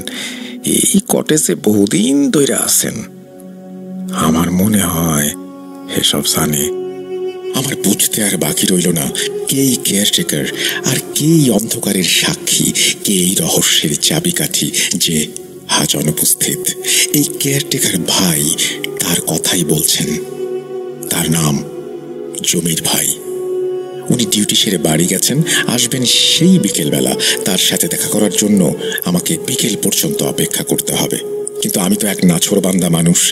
এই কাহিনীর গভীরতম রহস্যের কিনারা না দেখে আমি এক পাও নড়ছি না। তাই সিদ্ধান্ত নিলাম, দুপুর গড়িয়ে বিকেল না হওয়া পর্যন্ত আমি এখানেই থাকব। যেহেতু লম্বা সময় বিকেল হতে, এই অবসরে কটেজের আশেপাশে, বিশেষ করে সেই রেল লাইন ধরে ঘুরে ঘুরে সময় কাটালাম। অবশেষে সেই বিকেল আসলো। আমিও জমির ভাইকে পেয়ে গেলাম। তিনিও আমাকে দেখে রীতিমতো শুধু অবাকই হননি, বরং এক ধরনের শক খেলেন। তারপর ওনার সাথে কথা বলে সব জানতে চাইলাম। তিনি প্রথমে বলতে না চাইলেও আমার জোরাজুরিতে বলতে বাধ্য হলেন। আমি এক বুক তৃষ্ণা মেটাতে লাগলাম তার কথাগুলো শুনে। যেহেতু পরের সব কাহিনী জমির ভাই আমাকে বলেছেন, তাই আমি তার ভাষাতেই পুরো ঘটনা তুলে ধরার চেষ্টা করছি। একটা অনুরোধ ছিল তার যে আমি যেন এই ঘটনায় যারা জড়িত তাদের নাম প্রকাশ না করি, কারণ এটা ওনাদের ব্যবসার জায়গা। আমিও তাই সব ছদ্মনাম ব্যবহার করলাম। বলছেন জমির ভাই, স্যার, আমি এই কটেজে আছি সেই 4-5 বছর ধরে। এই দেয়াল, এই বাতাস, প্রতিটি গাছপালা, ফুল সবই আমার চেনা। কিন্তু আজ আমি এমন কিছু রাতের কথা বলবো যা এই কটেজের ইতিহাসকে রক্ত মাখিয়ে দিয়েছে, যা শুনলে আপনার রক্ত হিম হয়ে যাবে। ঘটনাটা প্রায় 4-5 বছর আগের। আমি তখন নতুন এসেছি এখানে। এই কটেজে আমার সাথে আরেকজন লোক থাকতো। তার নাম ছিল কাদের উদ্দিন। উনি আমার আসার অনেক আগে থেকে এখানে কাজ করতেন। আমি ওনাকে কাদের কাকা বলে ডাকতাম। আসলে আমাকে নিয়োগ করা হয়েছিল মূলত তাকে সাহায্য করার জন্যই। উনি একটু মাঝবয়সী হয়ে যাওয়ায় কটেজের মালিক আমাকে নিয়োগ দেয়, যেন দুইজন মিলেমিশে সবকিছু দেখাশোনা করতে পারি। আমি স্বাভাবিকভাবেই সারাদিন কাজ করতাম, আর উনি মাঝবয়সী মানুষ, তেমন ভারী কাজ করতে পারতেন না বলে টুকটাক হাতের কাজ করতেন। আমি আবার বেশ ঘুম কাতুরে ছিলাম। আমি একবার ঘুমালে সহজে কেউ ডেকে তুলতে পারত না, আর এর জন্য অবশ্য অনেক বকাঝকাও খেয়েছি। রাতে বেশ ঘুমাতাম বলে রাতে কি হয় না হয় আমার জানা ছিল না। আস্তে আস্তে দিন যেতে লাগলো। আমিও কাঁদের কাকার সাথে বেশ পরিচিত হয়ে উঠলাম। উনি বিভিন্ন ঘটনা, বিভিন্ন কথা বলে আমার সাথে গল্প করতেন, কিন্তু উনি ওনার পরিবারের কোনো কথাই বলতেন না। জিজ্ঞেস করলে বলতেন, জমির, এই দুনিয়ায় কেউ কারো নয় রে, সবাই একা, আসছে একা, যাবো একা, মাঝখানে তুমি আর আমি, আমরাও একা। তারপর এই কথাগুলোর আসল মানে কি তা ওই সময় পুরোপুরি বুঝতে পারতাম না। এভাবেই বেশ কয়েক মাস কেটে গেল। আমি আস্তে আস্তে কলেজের সব কাজে পটু হয়ে উঠছিলাম ঠিকই, কিন্তু এর বিপরীতে আমার রাতের ঘুম যেন এক অভিশাপের মতো হালকা হতে শুরু করলো। ঘুম আসতো ঠিকই, কিন্তু কান থাকতো সজাগ। সামান্য শব্দেই ঘুম ভেঙে যেত।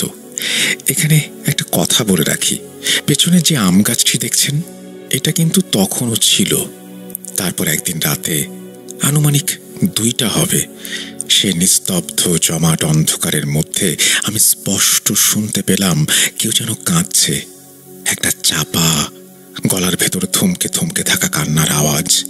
এমন কান্না যা শুধু বাতাস নয়, আমার হাড়ের ভেতরেও নীরবতার কাঁপন ধরাচ্ছিল। আমি বিছানায় উঠে বসলাম, কান খাড়া করে শুনতে লাগলাম সেই বিভৎস সুর। ভয়ে আমার গা হিম হয়ে যাচ্ছিল। এই ভয় আমাকে আচ্ছন্ন করার আগেই আমি যেন এক অজানা শক্তির টানে উঠে পড়লাম। দরজা খুলে আমি কান্নার উৎস খুঁজতে চেষ্টা করলাম। বারান্দায় এসে মনে হলো কান্নাটা ওপর থেকে আসছে। কটেজের এই নির্জন রাতে, এই গভীর অন্ধকারে কে এভাবে নিজের অস্তিত্ব চেপে রেখে ফুঁপিয়ে কাঁদছে। মনে হচ্ছিল যেন দুঃখ নয়, বহু বছরের কোনো যন্ত্রণার আত্মমুক্তির পথ খুঁজতে মরিয়া হয়ে উঠেছে সেই কান্না। আমার পা যেন অজানা কোনো রহস্যের সন্ধানে আপনি আপনি চলতে শুরু করলো। আমি আস্তে আস্তে সিঁড়ি ভেঙে ওপরে উঠতে লাগলাম। প্রতিটি সিঁড়িতে আমার মনে হচ্ছিল যেন আমি স্বাভাবিকের চেয়ে অস্বাভাবিকতার দিকেই পা বাড়িয়ে এগিয়ে যাচ্ছি। 4র্থ তলায় পৌঁছাতেই আমার হৃৎপিণ্ড যেন থমকে গেল। সেই কোণের ঘরটায়, কাদের কাকার ঘরে, একটা মৃদু কিন্তু উজ্জ্বল আলো জ্বলছে। সেই আলো যেন অন্ধকার ঘরের বাইরে আরো বের হয়ে আসছে দরজার ফাঁক দিয়ে। আমি ভয়ে ভয়ে পা টিপে টিপে দরজার কাছে গেলাম। দরজাটা অল্প ফাঁক করা ছিল। সেই ফাঁক দিয়ে যা দেখলাম তা যে কোনো মানুষের রক্তকে হিম করে দেওয়ার জন্য যথেষ্ট। একটা ঠান্ডা শিরশিরানি অনুভূতি আমার সারা শরীর নাড়িয়ে দিল। ভেতরে দেখলাম একটা সাদা কাপড়ের অবয়ব, যা ঠিক মানুষ বলে মনে হলো না। স্থিরভাবে কাদের কাকার সামনে দাঁড়িয়ে আছে। অবয়বটা এতই অস্পষ্ট ছিল যে তাকে ঠিক রক্ত মাংসের মানুষ ভাবা যাচ্ছিল না। আর কাদের কাকা, তিনি মাটিতে হাঁটু গেড়ে বসে মাথা নিচু করে চাপা কণ্ঠে কাঁদছেন। তার কান্নার আওয়াজ যেন নীরবতার চাপে বিকৃত হয়ে উঠছিল পুরো ঘর জুড়ে। সেই সাদা অবয়ব আর কাকার নীরব চাপা কান্না, এই দৃশ্যটা দেখে আমি আর নিজেকে সামলাতে পারলাম না। আমার মস্তিষ্ক যেন আমাকে সায় দিচ্ছিল না। সঙ্গে সঙ্গে আমি অন্ধকারের অতলে হারিয়ে গেলাম, তলিয়ে গেলাম। জ্ঞান ফিরলে আমি নিজেকে আবিষ্কার করলাম আমার নিজের ঘরে। আমার পাশে কাদের কাকা বসেছিলেন। ওনাকে দেখেই আমার রক্ত হিম হয়ে গেল। মুহূর্তের মধ্যে গতকাল রাতের সেই সাদা অবয়ব আর কান্নার দৃশ্য মনে পড়ল। ভয়ে আমার শরীর শিরশির করে উঠল। গায়ের প্রতিটি লোম যেন ভয়ে জেগে উঠল। আমি ভয়ে ভয়ে শুকনো কণ্ঠে কাকাকে জিজ্ঞেস করলাম, কাকা, কাল আপনার রুমে ওটা কি ছিল? আর আপনি ওভাবে কাঁদছিলেন কেন? আমার কথায় কাদের কাকা এক মুহূর্তের জন্য যেন অন্য জগতে চলে গেলেন। কেমন যেন ইতস্তত ভাবে একটা কৃত্রিম হাসি টেনে বললেন, আরে মিয়া, তুমি কি রাতে স্বপ্ন দেখো নাকি? কই কি দেখছো না দেখছো এখন আমাকে জিজ্ঞেস করতেছো? রাইতে তো আমি রুমে ঘুমাইছিলাম, কই আমি তো কিছু দেখিনি।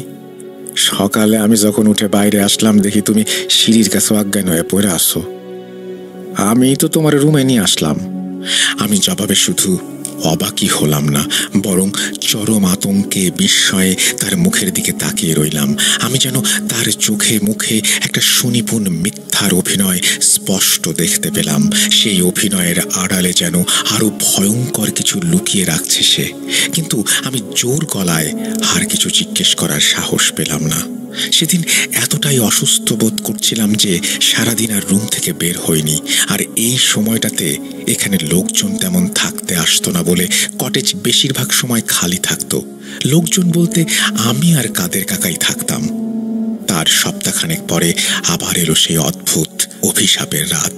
মাঝরাতে আবারও সেই কান্নার আওয়াজ, তবে আজ যেন তা আরো গভীর, আরো স্পষ্ট। আজ যেন ভয় ও আতঙ্ক আমাকে কেবল গ্রাস নয়, ভেতর থেকে চিবিয়ে খাচ্ছে। সেদিন আমি আবার সেই কান্নার আওয়াজের উৎস খুঁজতে খুঁজতে 4 তলায় উঠে গিয়েছিলাম। তখন চাপা কান্নার পাশাপাশি আমি যেন করুণ সুর শুনতে পাচ্ছিলাম। কেউ যেন জেদ, ঘৃণা আর চাপা কষ্ট নিয়ে বিলাপ করছে। আমার আত্মাটা জ্বালিয়ে দিয়েছিস, আমার নিজের বলতে কিছুই নেই, আমি আর সহ্য করতে পারছি না। এই কাজ হাসিল করতে হলে আমার যা করা লাগবে আমি সেটাই করব। বিশ্বাস করবেন কিনা জানি না, সেই রাতের সেই বিকৃত কণ্ঠস্বর শুনে আমি এতটাই ভয় পেয়েছিলাম যে আমি 4 তলায় উঠেছিলাম ঠিকই, কিন্তু ওই ঘরে উঁকি দেওয়ার ন্যূনতম সাহস, শক্তি, মনের জোর কোনোটি অবশিষ্ট ছিল না। আমি আতঙ্কে নেমে এসেছিলাম নিচে আমার ঘরে। সারা রাত ঘুমোতে পারিনি। দেখতে দেখতে ফজরের আজান দিয়ে দিল। যথারীতি পরদিন সকাল হলো। আমার মন থেকে সেই করুণ সুরের কথাগুলো কোনোভাবেই যাচ্ছে না। তারপর কাদের কাকাকে সামনে পেয়ে আমি আজকেও মনের ভেতরে তীব্র ভয় চেপে রেখে জিজ্ঞাসা করলাম, কাকা, রাতের বেলা আপনার রুমের ওই দিক থেকে অদ্ভুত কান্নার শব্দ, বিলাপ এগুলো আসছিল, আমি শুনতে পেয়েছি, আপনি শুনেন না? আমি দেখলাম কাকা যেন বিষয়টা স্বাভাবিকভাবে এড়িয়ে গেলেন। আমাকে আবারও অবাক করে দিয়ে বললেন, জমির মিয়া, ইদানিং তোমার কি হয়েছে বলো তো? তুমি মনে হয় রাতে ঘুমাও না, তোমার ঘুম কম হয় বলে এমন উল্টাপাল্টা স্বপ্ন দেখতেছ। আমি তো এমন কিছু দেখি না, তুমি এসব কি বলো? এতটুকু বলার পর জমির ভাই আমার দিকে তাকিয়ে একটু থামলেন। তারপর আমাকে অবাক করে দিয়ে বললেন, জানেন, একটা বিষয় কোনোভাবেই আমি মেনে নিতে পারছিলাম না। আমি যখন এসব শুনতাম তখন আমার দিব্যি জ্ঞান থাকতো, আমি বাস্তবে এসব শুনতাম, দেখতাম নিজের চোখে। তবে তিনি কেন বারবার এড়িয়ে যাচ্ছেন? তার চোখ মুখে সেই অস্বাভাবিক অস্থিরতা দেখে আমার মনে হচ্ছিল তিনি যেন কোনো ভয়ঙ্কর সত্যকে মাটি চাপা দিচ্ছেন। কেন আমি জানতাম না। পরক্ষণেই আমি আবার ভাবতাম আমি পাগল হয়ে যাচ্ছি, এসব কি হচ্ছে আমার সাথে? এরপর আমি মনে মনে দৃঢ় প্রতিজ্ঞা করলাম, যা হবার হবে। আবার যদি ওই রকম আওয়াজ শুনি আমি জিজ্ঞেস করব, কি করেন কাকা, ওইভাবে কার সাথে কথা বলেন? তার ঘর থেকে সব অদ্ভুত রক্ত হিম করা শব্দ, কান্নার আওয়াজ আসছে। উনি অবশ্যই এসব জানেন, কিন্তু আমাকে বলছেন না। আমাকে সব জানতেই হবে। এরপর 2 দিন কেটে যায়। কোনো সমস্যা আমি আর দেখতে পাইনি। কাদের কাকাকে এর মধ্যে 2 দিনই দুপুরবেলা বাইরে যেন চলে যেতে দেখেছি। ফিরতো সেই সন্ধ্যায়। কোথায় গিয়েছিলেন সেটা আমাকে বলেননি, আমিও জানতে চাইনি। আসলে আমি কেমন যেন একটা ঘোরের মধ্যে ছিলাম। তবে সব ঘটনা জানতে পারি ওই বিভীষিকাময় রাতে। সেই রাতের কথা এখনো আমি স্মরণ করতে পারি না। আমার আত্মা কেঁপে ওঠে। তিনি আবারও ঢোক গিলে বলতে শুরু করলেন, সেদিন আমি কাদের কাকার সাথে রাতের খাবার খাওয়ার পর রুমে এসে আরামে গা ছেড়ে দিয়েছিলাম। কাকাও রুমে চলে গেলেন। যাওয়ার সময় বলে গেলেন, জমির মিয়া, এত ভয় পায়ও না, জোয়ান মানুষ, ভয় কিসের? তারপর একটা রহস্যজনক হাসি দিয়ে চলে গেলেন। আমি বিছানায় শোয়া মাত্রই যেন গভীর ভারী এক ঘুমে আচ্ছন্ন হয়ে গেলাম। সেই ঘুম যেন আমাকে পৃথিবীর বাইরের সব আতঙ্ক থেকে আড়াল করে রেখেছিল। হঠাৎ আমার রুমের জানালা দমকা বাতাসে নয়, যেন কোনো এক অদৃশ্য হাতের ধাক্কায় বিকট শব্দে খুলে গেল। পাল্লা দুটো সজোরে আছড়ে পড়ল। সেই শব্দে আমার হৃৎপিণ্ড যেন স্তব্ধ হয়ে যাচ্ছিল। আমি চমকে উঠে বসলাম। তখন ঘড়িতে কয়টা বাজে খেয়াল করার মতো মানসিক অবস্থা আমার ছিল না। সেই মুহূর্তে আমি শুনতে পেলাম এক বিভৎস গোঙানির আওয়াজ। আওয়াজটা এমন যেন কারো গলা টিপে ধরা হয়েছে, কিন্তু সেটা মানুষের নয়। যন্ত্রণা ও ক্রোধে কুঁচকে যাওয়া এক অস্ফুট আর্তনাদ। এই শব্দ আমার রক্তের শিরায় শিরায় বরফ জমিয়ে দিল। আমি আজ আর ঘরে বসে রইলাম না। বুকে অসীম সাহস এবং আদিম কৌতূহল সঞ্চয় করে বাইরে আসলাম। আমার সমস্ত শরীর কাঁপছিল। আমার পা যেন এক কালো চুম্বকের টানে কাদের কাকার ঘরের দিকে এগিয়ে যাচ্ছিল। সেই ঘর থেকে একটা মৃদু ফিসফিসে আলো আর সেই ভয়ঙ্কর গোঙানির আওয়াজ ভেসে আসছিল। আমি নিঃশ্বাস বন্ধ করে এগিয়ে গেলাম সেই দিকে। উত্তেজনা আর ভয়ানক আতঙ্কে আমার বুক কেঁপে কেঁপে উঠছিল। আমি যেন অনুভব করছিলাম কেউ আমাকে, আমার আত্মাকে চিরতরে গ্রাস করে নেবে। দরজাটা আজও হালকা করে চাপানো। সেই মৃত্যুর ফাঁক দিয়ে যা দেখলাম তা দেখার কোনো ইচ্ছা মানুষ দুঃস্বপ্নেও করবে না। এক ভয়ঙ্কর কুৎসিত অভিজ্ঞতা যা মুহূর্তের মধ্যে আমার শরীরের মধ্যে হিম শীতল রক্তের স্রোত বইয়ে দেয়। আমি দেখলাম কাদের কাকা ঘরের মেঝেতে গোল বৃত্ত এঁকে কতগুলো মোমবাতি জ্বালিয়ে রেখেছেন বৃত্তের চারপাশে। মোমবাতির কাঁপতে থাকা আলোর কেন্দ্রে তিনি বসে আছেন, আর তাকে ঘিরে কতগুলো কালো নিরাকার অবয়ব চারপাশে গোল হয়ে দাঁড়িয়ে আছে। অবয়বগুলো এতই ভয়ঙ্কর কালো যে তাদের জন্য কাদের কাকাকেও ঠিকমতো দেখা যাচ্ছিল না। তারপর দেখলাম কাকা যেন মনে মনে কি সব বিড়বিড় করে পড়ে যাচ্ছেন। তার মুখমণ্ডল বিকৃত, যন্ত্রণাপূর্ণ এবং ঘামে ভেজা। যত সময় যাচ্ছিল কালো অবয়বগুলোর সংখ্যা যেন বাড়তেই থাকলো। আস্তে আস্তে পুরো ঘরটা যেন কালো এই ছায়া মূর্তিতে ভরে উঠল। তাদের উপস্থিতি যেন ঘরের ভেতরের বাতাসকে ঘন, দমবন্ধ, গুমোট করে তুলছিল। এক সময় তারা চারিদিকে বৃত্তাকার ভাবে ঘুরতে আরম্ভ করলো। আমি সেই সময়টাতে এতক্ষণ যে কিভাবে দাঁড়িয়েছিলাম জানি না। আমার পা যেন মেঝেতে গেঁথে গিয়েছিল। আমি নড়তে পারছিলাম না। আমার এমন মনে হচ্ছিল যেন আমি মৃত্যুর মঞ্চে দাঁড়িয়ে আছি। তারপর যা হলো আমি সেটা স্মরণ করলে এখনো ভয়ে শিউরে উঠি। ঘুরতে থাকা সেই কালো অবয়বগুলোর মাঝখানে হঠাৎ কাদের কাকার রক্তবর্ণ চোখ দুটো যেন সরাসরি আমার দিকেই স্থির হলো। মনে হলো তিনি আমাকে তার চোখের দৃষ্টি দিয়ে এখনই মেরে ফেলবেন। আমার উপস্থিতি তিনি যেন কোনোভাবেই আশা করেননি। তিনি আমার দিকে রক্ত চোখে ভয়ঙ্কর রাগান্বিত হয়ে গম্ভীর ঝাঁঝালো কণ্ঠে বললেন, জমির, তুই এখানে সে কাজটা ভালো করিসনি।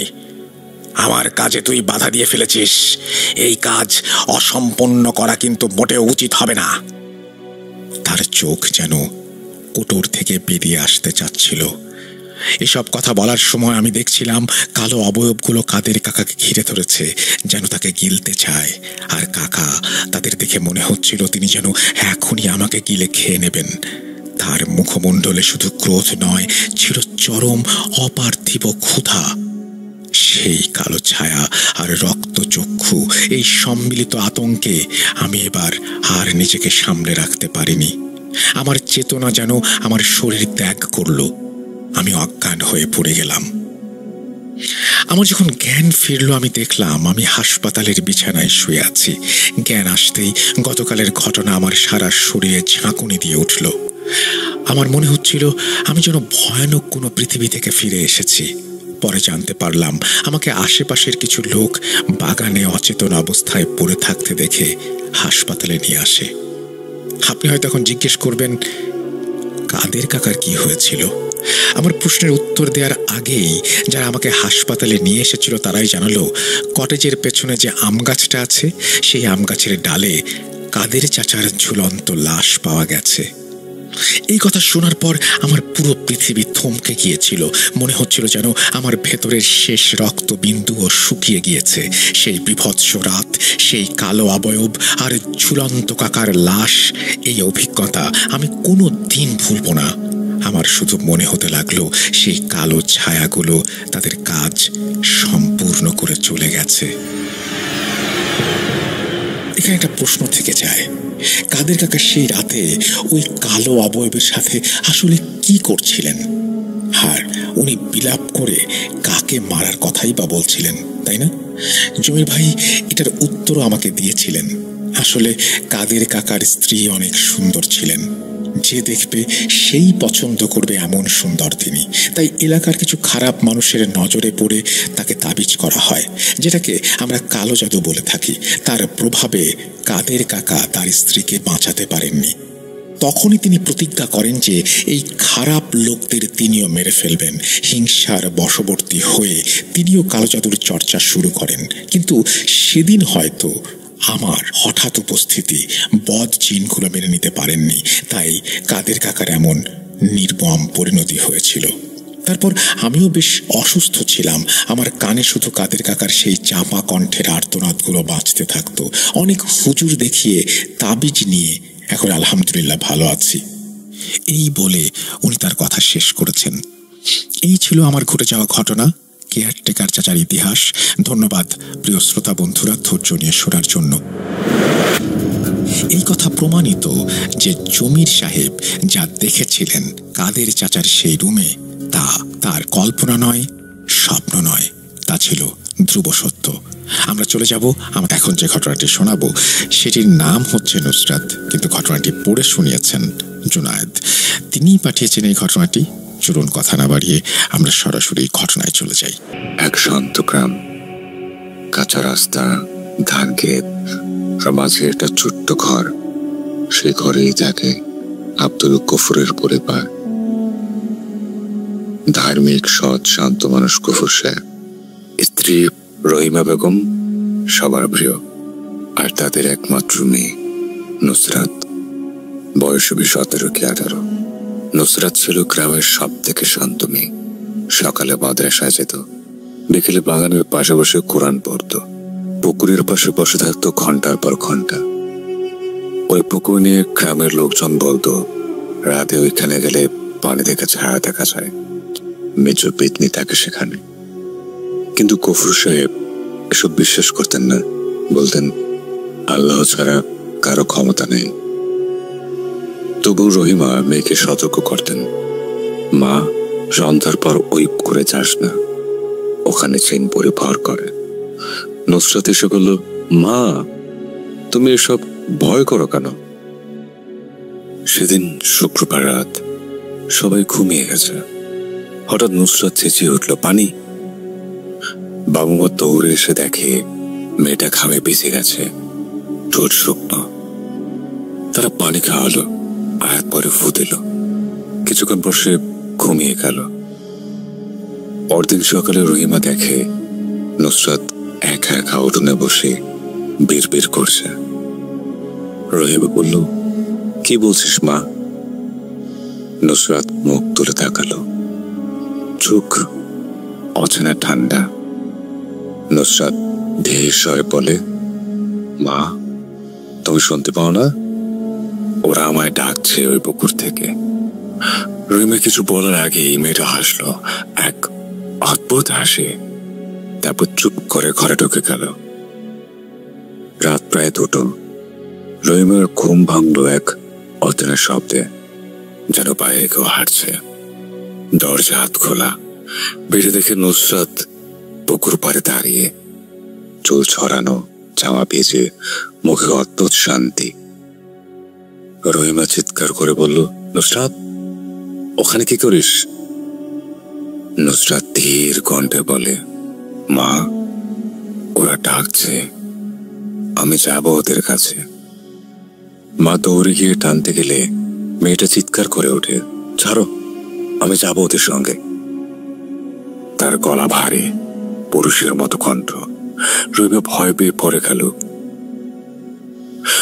পরদিন সকালে গ্রাম জুড়ে গুজব, নুসরাতের শরীরে মেজো পেতনি ভর করেছে। রাত নামতে গ্রামের মানুষ ডেকে আনে ওঝা হালিমউদ্দিনকে। চেহারায় গম্ভীর ভাব, হাতে কাঠের লাঠি আর তসবিহ। ওঝা ঘরে ঢুকিয়ে বলে, উত্তরের জানালাটা বন্ধ করো, বাতাসে ওরা ঢোকে। দুর্বৃত্ত হয়ে ঘর ভরে গেল। ওঝা শুরু করলো রুকাইয়া, বিসমিল্লাহির রহমানির রহিম, যা ভর করেছিস আল্লাহর আদেশে বের হ। নুসরাত মাথা নিচু করে মাটিতে বসে হঠাৎ সে ধীরে ধীরে মাথা তোলে। চোখ জল জল করছে, ঠোঁটে হাসি। নুসরাত অন্যরকম কণ্ঠে বলে, ওঝা তুই পারবি না, আমি ওর রক্তে থাকি। ওঝা বলল, চুপ কর শয়তান। তারপর লাঠি তুলে নুসরাতের ছায়ার উপর আঘাত করলো। নুসরাত চেঁচিয়ে বলল, আর মারিস না, আর মারিস না, আমি যাচ্ছি। তার কণ্ঠস্বর বদলে গেল। মেয়ের মুখ থেকে পানি পড়ছে, যেন ভেতর থেকে ঝরছে। ধূপের ধোয়া পাক খেয়ে ঘুরছে তার গায়ে। ওঝা আবার বলল, লা ইলাহা ইল্লাল্লাহ। লাঠি আবার বলল ছায়ার উপর। ঘরটা কেঁপে উঠল, বাতাসের শব্দ হলো, কেউ যেন ফিস ফিস করে হাসছে। নুসরাত হঠাৎ স্তব্ধ, মাটিতে লুটিয়ে পড়ল, চোখ উল্টানো, তোর নীল মুখে ফেনা। ওঝা ধীরে তার মাথায় হাত রাখলো। বের হ, মৃত জাতি, আল্লাহর কসম। সবকিছু থেমে গেল। ধূপের ধোয়া সোজা উপরে উঠে গেল, মিলিয়ে গেল অন্ধকারে। ওঝা ক্লান্ত কণ্ঠে বলে, বের হয়েছে, কিন্তু সাবধান, মেয়েটাকে পুকুরের কাছে যেতে দিও না। পরের দিন সকালে উঠোনে সূর্যের আলো পড়ছে। নুসরাত ঘুম থেকে উঠেছে, কিন্তু খুব চুপচাপ, চোখে শূন্য দৃষ্টি। রহিম আমাকে জড়িয়ে ধরে কাঁদছে। কিন্তু আশ্চর্যের ব্যাপার, ওঝা যে জায়গায় রুকাইয়া করেছিল সেই জায়গাটা ভিজে আছে, রোদে শুকায় না। যতবার মুছে দেয় আবার ভেজে যায়। গ্রামের মানুষ বলে, সেদিন রাতে পুকুরে কেউ নাকি দেখেছিল একটা সাদা ছায়া উঠোনে দিকে যাচ্ছে, তার পা থেকে টপ টপ করে জল পড়ছে। তারপর থেকে নুসরাত শান্ত হয়ে যায়, কিন্তু মাঝে মাঝে গভীর রাতে বলে ওঠে, মা, ওরা কি আবার আমাকে ডাকছে? রহিমা তখন জানালা বন্ধ করে দেয়, আয়াত পরে কাঁদে। কিন্তু জানালার বাইরে হালকা কুয়াশার মধ্যে দাঁড়িয়ে এক নারী, চুল ভেজা, চোখ জ্বলছে, ধীরে ধীরে হাসে। আজও নাকি উজির উপরে সে গ্রাম পেরিয়ে গেলে গভীর রাতে পুকুরের ধারে আড়ালে শোনা যায় এক নরম কণ্ঠ, আমার চুলে জল লাগছে মা।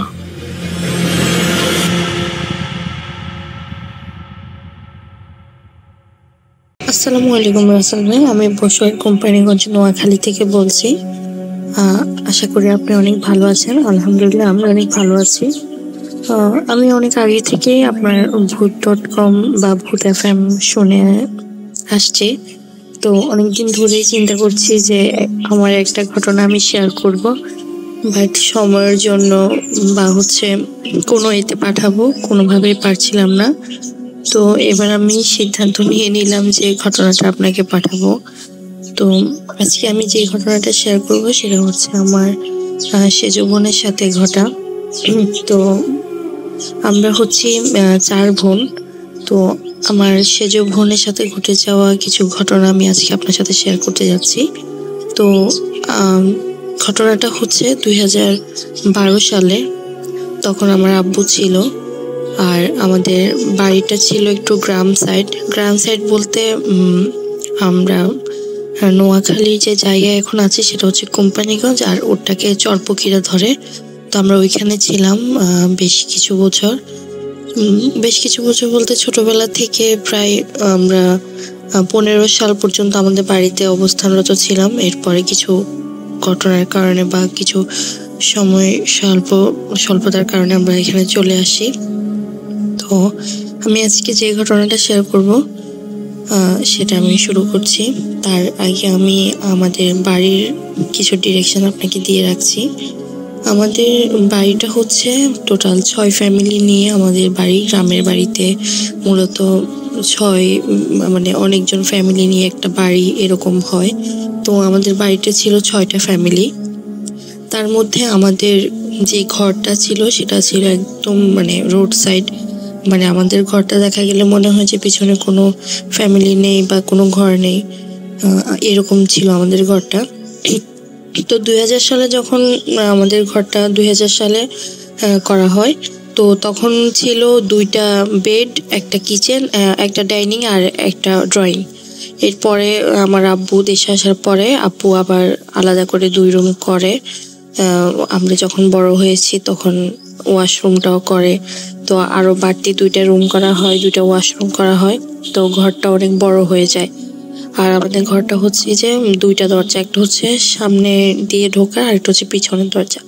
পিছনের দরজা দিয়ে ঢুকলে প্রথম হচ্ছে ডাইনিং, আর গ্রামের বাড়িতে বেশিরভাগই রান্নাঘরটা বাইরে থাকে। তো আর পাশে হচ্ছে একটা বেডরুম, এরপরে হচ্ছে গলি সিস্টেম করে গলির 2 মাথায় বেডরুমগুলা। টোটাল 4টা বেডরুম, একটা ড্রয়িং, একটা ডাইনিং আর একটা কিচেন, আর হচ্ছে একটা স্টোর রুম আর 2টা ওয়াশরুম। তো ঘটনাটা যখন ঘটে 2012 সালে, তখন অনেকটা গরম ছিল, আর আমাদের বাড়িটা ছিল, ঘরটা ছিল সামনে হচ্ছে ক্যান্ডিলিভার বলি ওটাকে আমরা, মানে সামনে 2 পাশে 2টা সিঁড়ি করে উপরে ছাদ করে একটা সিস্টেম করা হয় বৈঠকখানা স্টাইলের। ওইখানে বসে আমরা আড্ডা দিতাম। ইভেন আমার আব্বু গরমে ওইখানে ফ্লোরটাকে ধুয়ে ওখানে শুয়ে থাকতো বাইরে। তো এরকমই একদিন গরমের দিনে আমার আব্বু ওই ফ্লোরটাকে পরিষ্কার করে ধুয়ে ওইখানে শুয়ে আছে আম্মু সহ। রাত তখন আনুমানিক 8:30 কি 9টা এরকম হবে। আমি বাহিরে এরকম জায়গা ছিল, সামনের যে দরজাটা ওইখান দিয়ে আমি হাঁটছিলাম। আর আমাদের ডাইনিং এর পাশে কর্নারে যে রুমটা ছিল ওই রুমে আমার সেজ বোন শুয়ে আছে। রাতের বেলা কারেন্ট নেই, গ্রামে তো কারেন্টে অনেক বেশি সমস্যা করে। তো তখন প্রায় ক্যান্ডেলের আলোটা নিভে গিয়েছে এবং আমাদের লাইটে চার্জ নেই, সেজন্য পড়ালেখা না করে আমরা কেউ হাঁটছি কেউ ঘুমাচ্ছি এমন। তখন আমার বড় 2 বোনে বিয়ে হয়ে গেছে আর আমরা 2 বোন ছিলাম। তো সেজ বোন ওইখানে ঘুমাচ্ছিল। তো হুট করে ও দেখছে কি, মানে টেবিলের উপর একটা বক্স ছিল, ওই বক্সে আমাদের কিছু কসমেটিক্স ছিল। আপু দেখছে কি আমি ওই কসমেটিক্সের জিনিসপত্র নিয়ে নাড়াচাড়া করছি। বলে রাখা ভালো, এখানে আমি ছিলাম না, আমি তো ছিলাম সামনের দরজায় হাঁটছিলাম। কিন্তু আপু দেখছে যে আমি ওই বক্সের জিনিসপত্র নাড়াচাড়া করছি। ইভেন আপু শুনতেছে যে কিচেন রুমে আম্মু তরকারি গরম করতেছে গরমের দিন। তো মানে আমার মতো দেখতে থাকা জিনিসটাকে আপু জিজ্ঞেস করতেছে যে আম্মু কেন তরকারি গরম করছে, আমি তো একবার তরকারি গরম করে রেখে এসেছি। তখন ওই জিনিসটা বলে যে হ্যাঁ আম্মু তরকারি গরম করছে। হয় না এরকম যে আমরা অনেক সময় ঘুমাই কিন্তু আমাদের কান জেগে থাকে, আমরা কোথায় কি শব্দ হচ্ছে শুনি বা আধো আধো চোখে তাকালে অনেক কিছু দেখি ঝাপসা, এরকম একটা অবস্থায় ছিল আপু। তো হুট করে আমার পাশে আম্মু এসে দাঁড়ায়, মানে আম্মুর মতো দেখতে কিছু একটা এসে দাঁড়ায়, এসে আপুকে বলে যে আমি তরকারি গরম করছি। তখন আপু বলে যে আপনি কেন গরম করছেন, আমি তো তরকারি একবার গরম করেছি। তখন ওই জিনিসটা বলে যে না তুই তরকারি গরম করস নাই, আর তুই মিথ্যে কথা বলতেছস কেন। এই কথা বলে আপুর গলা টিপে ধরছে। এর মধ্যে আপু হুট করে চিৎকার শুরু করে দেয়। চিৎকারের শব্দ শুনে আমি উঠে আম্মুকে জাগাচ্ছি, আপুকে জাগাচ্ছি। আমি ভীষণ মানে ভয়ে ছিলাম, আমি কাঁপতেছি ভয়ে। তখন ওই আম্মু ভাবছে কি হয়তো আমি যে বাইরে হাঁটছি, বাইরে হয়তো সাপ টাপ কোনো কিছু দেখেছি, আম্মু উঠে আমাকে দেখতেছে। তো আমি মানে চিৎকারটা এতটা ভয়ানক ছিল যে আমি মুখ দিয়ে বলবো যে আপু চিৎকার করছে, আমি এটা পারছিলাম না। আমি বারবার ইশারা করছিলাম আপুর রুমের দিকে। তো তাড়াহুড়ো করে আমরা ওইখানে চলে যাই এবং গিয়ে দেখি যে আপু অনেক বেশি চিৎকার করতেছে, পুরো শরীর ঘামাই গেছে। পরে আব্বু ওইখান থেকে নিয়ে আসে আপুকে, এনে বসায়, পানি খাওয়ায় এবং জিজ্ঞেস করে যে কি হয়েছে। তখন আপু এই ঘটনাটা বলে। এই ঘটনাটা হয়ে যাওয়ার বেশ কিছুদিন পরে তখন আর কেউ এত বেশি গুরুত্ব দেয়নি এই ঘটনাটাকে, মানে হয়তো ভেবেছে আপু ঘুমের মধ্যে কোনো কিছু খারাপ বুঝেছে বা কোনো কিছু একটা। তো এর কিছুদিন পরে তখন শীত চলে আসছে। শীতের সময় আমরা এরকম গরম পানির যে ব্যাগ থাকে ওই ব্যাগ নিয়ে আমরা 2 বোন কাড়াকাড়ি করছিলাম যে আমি রাখবো না ও রাখবে। এরকম করতে করতে আমরা রাতে ঘুমাই যাই। ঘুমাই যাওয়ার পরে হুট করে আপুর মানে পেটের উপরে কোনো কিছু একটা নড়াচড়ার অনুভব পায়। তখন আপু হাত দেয়, হাত দেওয়ার পরে দেখে যে লোম জাতীয় মানে লোমওয়ালা কোনো একটা জিনিস। তো ওইটা হচ্ছে অনেক গরম আর হচ্ছে মানে পশমে ভরা। আপু ওই জিনিসটাকে হাত দিয়ে টাচ করতে করতে যতটুকু হাত নিচ্ছে ততটুকুই লম্বা জিনিসটা। তখন হঠাৎ করে জিনিসটা নড়ে চড়ে ওঠে এবং আপু চিৎকার দিয়ে ওঠার পরে পরে জিনিসটা দৌড়ে চলে যায়। আপু স্পষ্ট বুঝতে পারতেছে মানে ও শরীর দিয়ে নেমে জিনিসটা চলে যাচ্ছে। তখন তাড়াতাড়ি আব্বু আম্মু মানে আমরা সবাই উঠে বসে আব্বুকে জিজ্ঞেস করি। তো আব্বু বলে যে ইঁদুর হবে। আবার আমি বলছি গরম পানির ব্যাগ, কিন্তু গরম পানির ব্যাগটা ছিল টেবিলের উপর, আর যে জিনিসটা চলে গেছে আব্বু বলতেছি ইঁদুর। আব্বু বলতেছি ইঁদুর হইলে ইঁদুরের একটা স্বাভাবিক সাইজ থাকে বা একটা থাকে, ইঁদুরের কিছু অংশ গেলে ওর লেজটা অনেক চিকন থাকে, কিন্তু এই জিনিসটা আমি যতটুকু হাত দিচ্ছি ততটুকুই লম্বা, অনেকটা সাপের মতো। মানে এই একটা ঘটনা। এরপর 13 সালে আমার আব্বু মারা যায়। ও এর মধ্যে আবার মানে হুজুর এনে আমাদের ঘরে মোটামুটি ঝাড়ফুঁক করে। আমার আব্বু অনেক বেশি নামাজি ছিল, উনি তাহাজ্জুদ নামাজ পড়তো, ইভেন আমাদেরকেও নামাজের জন্য অনেক বেশি করতো। তো আব্বু মারা যাওয়ার পরে 13 সালে আব্বু মারা যায়, 15তে আপুর বিয়ে হয়। বিয়ে হওয়ার পরে মানে বিয়ের পরপরই আপু কনসিভ করে ফেলে। তো একদিন আপুর শ্বশুর বাড়িতে ঘটনা এটা, মানে বিয়ের আগে আর আমাদের বাড়িতে কোনো ঘটনা ঘটে নাই, বিয়ের পরে শ্বশুর বাড়িতে একটা ঘটনা ঘটে। সেটা হচ্ছে আপুর রুমের পাশে ছিল ড্রেন। তো আপু একদিন মানে তখন ওর 7 মাসের প্রেগনেন্ট অবস্থায় ও শুয়ে আছে, বিকেলবেলা হুট করে ও সাইডে তাকায় দেখে কি মানে তখন ও এরকম ঘুমের মধ্যে মানে আধো আধো চোখে তাকিয়ে দেখে কি ওর মহিলা শুয়ে আছে, ওর দিকে তাকিয়ে বড় বড় নখ, চেহারা অনেকটা ভয়ানক, মানে ওর দিকে তাকায় আছে। তখনও মানে চিৎকার করবে না কি করবে, মানে ওর পেটে বাচ্চা, যদি বেবির কোনো ক্ষতি হয় এগুলো চিন্তা করে আপু মানে চুপ করে শুয়ে থাকে এবং অনেকক্ষণ তাকায় থাকার পরে আপু চোখ বন্ধ করে ফেলে এবং এরপরে চোখ খোলার পরে দেখে যে আর কোনো কিছু নাই। এরপরে এটা উনি ওনার শ্বশুর শাশুড়িকে জানায়। তো হুজুর এনে ঝাড়ফুঁক করে আপুকে তাবিজ দেয়। মানে এগুলো হচ্ছে কোনো একটা খারাপ জিনের বদ নজর পড়েছে আপুর উপরে, এই জন্য ভয় দেখানোর ট্রাই করতেছে বিভিন্নভাবে। আর ওদের কাজের মেয়ে ছিল, যেহেতু ভাইয়া বাইরে ছিল, কাজের মেয়েকে আপুর সাথে থাকতে বলে। এই হচ্ছে আমার ঘটনা। যদি ভালো লাগে আপনি শেয়ার করবেন, আমাকে জানাবেন। নাম মোস্তফা কামাল সাক্কু, গ্রাম চকবাজার, কুমিল্লা, থাকা কোতোয়ালি, কুমিল্লা। আসসালামু আলাইকুম রাসেল ভাই, আশা করি আল্লাহর রহমতে ও আমাদের সকলের দোয়ায় আপনি সুস্থ আছেন। আমি আপনার ভূত এফএমের একজন বড় ফ্রেন্ড। সেই সাথে 2012 সাল থেকে মোবাইলের মেমোরিতে ভূত এফএম লোড করে প্রতি রাতে ঘুমানোর আগে শুনে ঘুমাতাম আর শুক্রবারের জন্য অপেক্ষায় থাকতাম। তখন শুক্রবার মানে ছিল আমার কাছে অন্যরকম একটা রাত। এখন খুব মিস করি সেই দিনগুলোকে, যখনই আপনার ভূত এফএম গুলা শুনি। রাসেল ভাই, আমি একজন মালয়েশিয়ান প্রবাসী থাকি, এই জন্য স্টুডিওতে আসা আমার পক্ষে সম্ভব না। আমার ঘটনাটি যদি আপনার ভালো লাগে, দয়া করে আপনার কণ্ঠে আমার ঘটনাটুকু শোনাবেন, আর সেই ঘটনা শুনে নিজেকে অনেক ভাগ্যবান মনে করব। কথা না বাড়িয়ে আমি সরাসরি ঘটনায় চলে যাই। ঘটনাটি আমার সাথে ঘটে যাওয়া একটি ঘটনা। সাল 2009।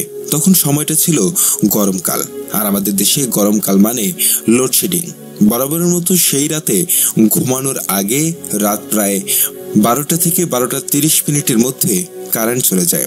শহরে বাড়ি হওয়াতে কারেন্ট ছাড়া বাসায় বসে থাকা অসম্ভব ছিল, তাই সাথে সাথে রাস্তায় বের হয়ে গেলাম। রাস্তায় বের হয়ে দেখি আমার 2 বন্ধু রিমন আর আরমান, ওরাও গরমের জন্য রাস্তায় বের হয়েছে। রিমন আমায় দেখে বলল, বন্ধু চলো সামনে থেকে গিয়ে সিগারেট খেয়ে আসি। তখন আরমানও বলল চলো। তারপর ওদের সাথে হাঁটতে লাগলাম, কারণ সিগারেট দোকানটা ছিল আমাদের বাসা থেকে প্রায় 5 মিনিটের রাস্তা।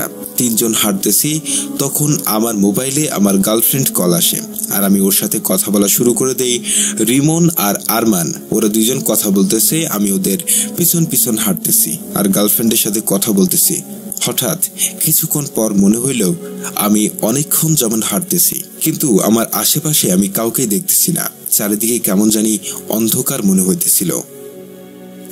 তখন আমি লক্ষ্য করলাম আমি হাঁটতে হাঁটতে অজানা কোথাও এসে পড়েছি, কিন্তু কোথায় আসলাম তা আমি বুঝতেছি না। চারদিক অন্ধকার, কারো কোনো সারা শব্দ নেই। হঠাৎ করে মনের ভেতরে একটু ভয় কাজ করা শুরু করলো। তখন খেয়াল করলাম আমার গার্লফ্রেন্ড, সেও চুপ, কোনো কথা বলছে না। আমি 2-3 বার হ্যালো বললাম, কিন্তু কোনো রিপ্লাই পাই নাই। তখন হাতির মোবাইলটা হাতে নিয়ে দেখি মোবাইলটা অফ হয়ে গেছে। মনের ভিতরের ভয়টা যেন একদমই আমায় কাবু করে ফেললো। আমার পুরো শরীর পাথরের মতো শক্ত হয়ে গেছে। যেখানে দাঁড়িয়েছিলাম সেই জায়গা থেকে আমি কোথাও মুভ করতে পারছি না। আমার সাথে কি হচ্ছে এইসব? আমি কোথায়? উল্টাপাল্টা অনেক কিছু ভাবতে লাগলাম আর মনে মনে আল্লাহকে ডাকা শুরু করলাম। যে সূরা মনে পড়তেছে তা পড়তে শুরু করলাম। হঠাৎ মনে হলো আমার পিছনে কেউ, সে আমার দিকে আস্তে আস্তে এগিয়ে আসতেছে। মনের ভয়টা আরো বেড়ে গেল। আমার মনে হচ্ছিল আমি এখনই দম বন্ধ হয়ে মারা যাব।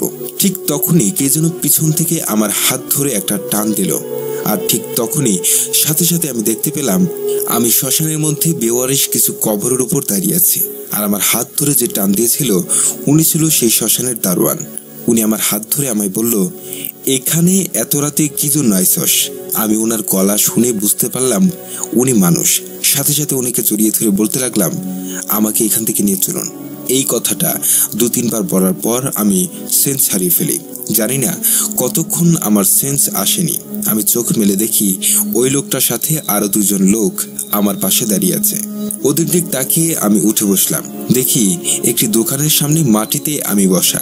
কি হচ্ছে এই সব আমি তখনও বুঝতেছিলাম না। তখন এক লোক আমার বাসার ঠিকানা জানতে চাইলো। তখন আমি আমার বাসার ঠিকানা দিলাম আর আমার আব্বুর নাম্বারটা দিলাম।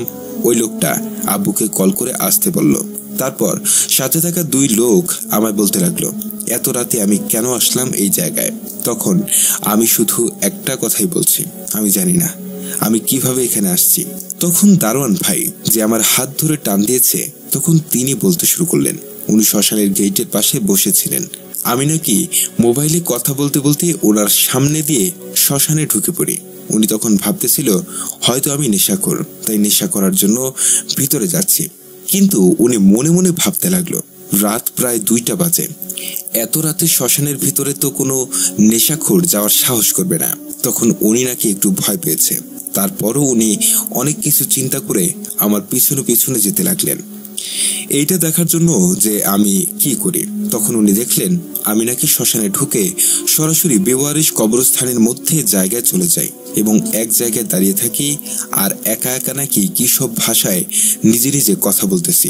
উনি ব্যাপারটা অনেকক্ষণ যাবৎ দেখতেছেন, কিন্তু উনি যখন বুঝতে পারেন আমার হয়তো কোনো সমস্যা হয়েছে, তাই উনি সাহস করে আমার কাছে যান আর আমার হাত ধরে টান মারেন। আর আমি নাকি সাথে সাথে ওনাকে জড়িয়ে ধরে সাথে সাথে সেন্সলেস হয়ে যাই। এই কথা শুনে ওই 2 লোকের মুখ থেকে কোনো কথা বের হচ্ছে না। আমি তো পুরাই অবাক। তারপর কিছুক্ষণ পর আব্বু আসে রিক্সা নিয়ে। দারোয়ান আব্বুকে সবকিছু খুলে বলে। তারপর আমি আব্বুর সাথে বাসায় চলে যাই। বলে রাখা ভালো, রাসেল ভাই আমি যে শ্মশানে ছিলাম তা আমার বাসা থেকে প্রায় 2 কিলোমিটার দূর। যাই হোক, আব্বু আর কিছু বলেন নাই। বাসায় গেলাম, মা অনেক বকাঝকা দিল আমাকে। তারপর আমি ঘুমাইতে আমার বেডে চলে যাই। বেডে শুয়ে ভাবতেছিলাম কি হয়েছে আমার সাথে, আর আমার সাথে থাকা 2 বন্ধু ওরা কোথায়। অনেক চিন্তা তখন আমার মাথায়। মোবাইল বন্ধ থাকার কারণে রাতে বন্ধুদেরকে ফোন দিতে পারি নাই। চিন্তা করতে করতে কখন জানি ঘুমিয়ে পড়ি। ঘুমের ঘুরে আমি একটা স্বপ্ন দেখি।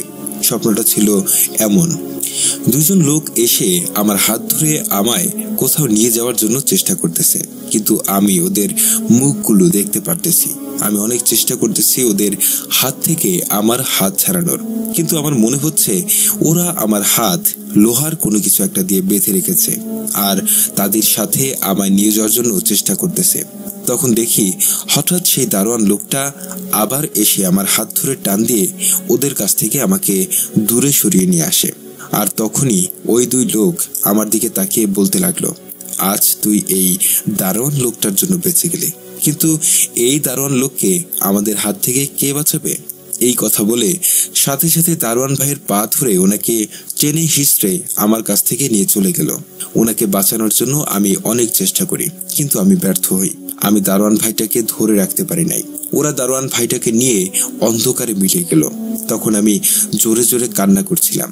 হঠাৎ মা এসে আমায় ডাকতে শুরু করলো। আমি সাথে সাথে ঘুম থেকে উঠে মাকে জড়িয়ে ধরে কান্না করতে লাগলাম। তখন মা বুঝতে পারলো যে রাতে আমার সাথে খারাপ কিছু হয়েছে। পরে সকাল হলো। আমি ঘুম থেকে উঠে ফ্রেশ হয়ে নাস্তার টেবিলে আসার পর মা আমাকে জিজ্ঞাসা করলো, কাল রাতে কি হয়েছে। আমি মাকে সবকিছু খুলে বলি। মা ঘটনা শুনে আমাকে বলল, ওকে বিকালের জন্য বাসায় থাকি, আমাকে নিয়ে নাকি কোনো এক হুজুরের কাছে যাবে। আমিও ঠিক আছে বলে নাস্তা খেয়ে বাসা থেকে বের হয়ে যাই। বাসা থেকে বের হয়ে সাথে সাথে আমার 2 বন্ধুকে কল করি এবং ওরা আমার সাথে দেখা করে। ওদের সাথে দেখা হওয়ার পর ওদেরকে আমি জিজ্ঞাসা করি, কাল রাতে আমি তোদের সাথেই কোথায় গেছিলাম আর তোরা আমাকে কোথায় নিয়ে গেছিস। আর আমার কথা শুনে ওরা তো পুরাই অবাক। ওরা ভাবতেছে আমি ওদের সাথে মজা করতেছি, কিন্তু আমি যখন ওদের সাথে রেগে যাই তখন ওরা বলল রাতে নাকি ওরা বাসা থেকে বেরই হয় নাই। ওদের কথা শুনে আমি তো পুরাই অবাক। সাথে সাথে আমি আমার গার্লফ্রেন্ডকে কল করি। ওকে জিজ্ঞাসা করি, কাল রাতে আমি তোমার সাথে কখন কখন কথা বলছি। তখন আমার গার্লফ্রেন্ড আমাকে যা বলল তা শুনে আমি তো পুরাই হতবাক। গার্লফ্রেন্ডের সাথে নাকি আমি রাতে কথাই বলি নাই। সাথে সাথে কলটা কেটে দিয়ে আমি ওর কল হিস্ট্রি চেক করে দেখি সত্যিই তো রাতে আমি ওর সাথে কোনো কথাই বলি নাই। সাথে সাথে আমি একটা জায়গায় বসে পড়ি আর চিন্তা করতে লাগি কাল রাতে কি হয়েছে আমার সাথে। যা হয়েছে তা কি সত্যি নাকি আমার স্বপ্ন। বসে চিন্তা করতেছি, তখন বন্ধু রিমন এসে আমায় বলল, বন্ধু কি হয়েছে আমাদেরকে বল। তারপর ওদের কাছেও সবকিছু বললাম। ওরা আমার ঘটনা শুনে চুপ হয়ে গেল। কিছুক্ষণ পরে রিমন বলে, ওঠ বন্ধু চল, আমরা 3 জন মিলে শ্মশানের ওই দারোয়ানের কাছে যাই, তাহলে বুঝতে পারবো তোর ঘটনা কি সত্যি নাকি স্বপ্ন। ওর কথা শুনে আমার ওই দারোয়ান ভাইয়ের কথা মনে পড়ে গেল। তাই দেরি না করে 3 জন মিলে চলে যাই। সে দারোয়ান ভাইয়ের সাথে দেখা করার জন্য অনেক খোঁজাখুঁজি করার পরে ওনার বাসা পাই। ওনার বাসায় গিয়ে দেখি বাসার সামনে কিছু মহিলা বসে কথা বলতেছে। মহিলাদেরকে ওনার কথা জিজ্ঞাসা করতে ওরা আমাদের দিকে বলল ওনার শরীর ভালো না। কি সমস্যা জানতে চাইলে একটি মহিলা যে কিনা দারোয়ানের স্ত্রী, উনি বলতে লাগলো সকাল ভোরে নাকি ওনাকে সেন্সলেস অবস্থায় শ্মশান থেকে উদ্ধার করা হয়েছে আর ওনার 2 পায়ের মধ্যে নাকি অনেক বেশি আঘাত পেয়েছে, কিন্তু ওনার সাথে কি হয়েছে তা এখনো তার স্ত্রী জানে না। এই কথা শুনে আমরা ওনার সাথে দেখা করার জন্য বলি। ওনার স্ত্রী আমাদেরকে ঘরের মধ্যে নিয়ে যায়। আমরা দেখি উনি শুয়ে আছেন। ওনার স্ত্রী ওনাকে ডেকে দেন। উনি চোখ মেলে আমাকে দেখে অবাক করা চোখে তাকিয়ে কান্না করা শুরু করে দিলে সাথে সাথে আমি ওনার পাশে গিয়ে ওনাকে সান্ত্বনা দেই আর ওনার সাথে কি হয়েছে তা জানতে চাই। তখন তিনি কান্না ভরা কণ্ঠে বলতে লাগলো, আমি যখন শ্মশানের মধ্যে সেন্স হারিয়ে ফেলি তখন তিনি একা আমাকে নিয়ে শ্মশান থেকে বাইরে আসতে পারছিলেন না। হঠাৎ তখন ওনার পিছন থেকে 2টা লোক আসে। ওনাকে বলতে লাগলো কি হয়েছে। এখানে লোকগুলোকে উনি দেখে এলাকার লোক মনে করে ওনাদের কাছে সাহায্য চাইল আমাকে শ্মশান থেকে বাইরে নিয়ে যাওয়ার জন্য। তখন লোকগুলা ওনাকে সাহায্য করে আমাকে বাইরে নিয়ে আসে। বাইরে আসার পর উনি লোকগুলোকে চিনতে পারলেন না। তখন উনি লোকগুলোকে জিজ্ঞাসা করলেন ওনারা কারা, আগে কখনো ওনাদেরকে এই গ্রামে দেখি নাই। তখন একজন বলে উঠল ওনার এই গ্রামে নতুন বেড়াইতে আসছে আর এর মধ্যে আমি সেন্স ফিরে পাই। তখন আমার আব্বু এসে আমাকে নিয়ে চলে। আব্বু যখন আমাকে নিয়ে ওনাদের কাছ থেকে একটু দূরে চলে যায় তখন নাকি অন্য একজন লোক বলতে লাগে ওনার মানিব্যাগ নাকি শ্মশানের মধ্যে পড়ে গেছে। তখন ওই 2 লোকগুলা দারোয়ান ভাইকে অনুরোধ করলো, ভাই আমাদেরকে একটু উপকার করেন, মানিব্যাগটা খুঁজে দেন। দারোয়ান ভাইও কিছু চিন্তা না করে রাজি হয়ে আবার শ্মশানের দিকে হাঁটতে লাগলেন আর ওই লোকগুলো ওনার পিছনে পিছনে হাঁটতেছেন। শ্মশানের মধ্যে প্রবেশ করার পর দারোয়ান ভাই বুঝতে পারলেন ওনার পিছনে কেউ নেই। এই ভেবে উনি পিছন দিকে তাকানোর সাথে সাথে কারা জানি ওনাকে ওনার 2 পা ধরে শ্মশানের ভিতরের দিকে টেনে নিয়ে যাচ্ছে। উনি বুঝতে পারছিলেন না কি হয়েছে ওনার সাথে, কে ওনার পা ধরে টেনে নিয়ে যাচ্ছে তাও দেখতে পারছেন না। ওনার মনে হচ্ছে ওনার পায়ের মধ্যে কাঁটা জাতীয় শিকল লাগিয়ে ওনাকে টেনে নিয়ে যাচ্ছে। কিছুক্ষণ টেনে নিয়ে যাওয়ার পর উনি বুঝতে পারলো কিছু একটা ওনার উপরে আশ্রে পড়ার চেষ্টা করতে, কিন্তু ওনার কাছে আসতে পারতেছে না। যে জিনিসটা ওনার উপর আশ্রে পড়ার চেষ্টা করছে সেই জিনিসটা ছিল অনেকটা লম্বা আকৃতির। যতবারই ওনার কাছে আসার চেষ্টা করতেছে ততবারই নাকি কোনো একটা কিছু ওই অবয়বটাকে বাধা দিতেছে। এমন করে প্রায় অনেকক্ষণ উনি ওই অবয়বটার সাথে যুদ্ধ করে পরে উনি শুনতে পান ফজরের আজান। এর আওয়াজের সাথে সাথে অবয়বটাও থেমে গেল আর যাওয়ার সময় বলে গেল, আজ তোদের 2 জনেরই কপাল ভালো। এই বলে অবয়বটা চলে গেল। তারপর উনিও সেন্সলেস হয়ে যান। পরে জানতে পারলেন ওনার সাথে নাকি একটা তাবিজ ছিল। উনি জানতেন উনি যে কাজ করেন ওনার সাথে এমন কিছু ঘটবে, তাই উনি এক হুজুরের কাছ থেকে ওনার শরীর বন্ধ রেখেছেন। আর উনি এইটাও বলছে যে আজ ওনার জন্য আমিও বেঁচে গেছি। ওনার এসব কথা শুনে ওনার পাশে থাকা সবাই নিস্তব্ধ হয়ে গেলাম। কিছুক্ষণ পর আমরা এলাকায় চলে আসলাম। আমি আমার বন্ধুকে বিদায় জানিয়ে বাসায় এসে মাকে আবার সবকিছু খুলে বললাম। মা আমার কথা শুনে একটু দুশ্চিন্তায় পড়ে গেলেন। সাথে সাথে এক হুজুরকে কল দিলেন। হুজুর ঘটনা শুনে আমার মাকে বলল আমাকে নিয়ে মাগরিবের নামাজে ওনার বাসায় যেতে। পরে মাগরিবের পর মা, আমি আর আব্বু তিনজন মিলে হুজুরের বাসায় যাই। হুজুর আমাকে দেখে সাথে সাথে একটা রুমে নিয়ে চলে গেলেন আর আমার কাছ থেকে সবকিছু জানলেন কি হয়েছে। কিছুক্ষণ পর হুজুর আমাকে ওনার রুমে রেখে উনি অন্য একটা রুমে চলে গেলেন। প্রায় 3 ঘন্টা পর উনি রুম থেকে বের হলেন। বের হয়ে আমাকে বলতে লাগলেন কাল রাতে যা হয়েছে তা ছিল এমন যে জিনগুলো কাল রাতে আমায় নিয়ে যাওয়ার চেষ্টা করেছে তারা ছিল হিন্দু জিন। ওই জিনগুলো নাকি প্রায় 100 বছর ধরে বন্দি জীবন কাটাচ্ছে। তার কারণ হলো আমার দাদার মা, মানে আমাদের বড় মা নাকি ওই জিনগুলোর দেহের কিছু অংশ কেটে নিয়ে ওনার কাছে রেখে দিয়েছেন, যার জন্য জিনগুলো তাদের সমাজে যেতে পারছে না।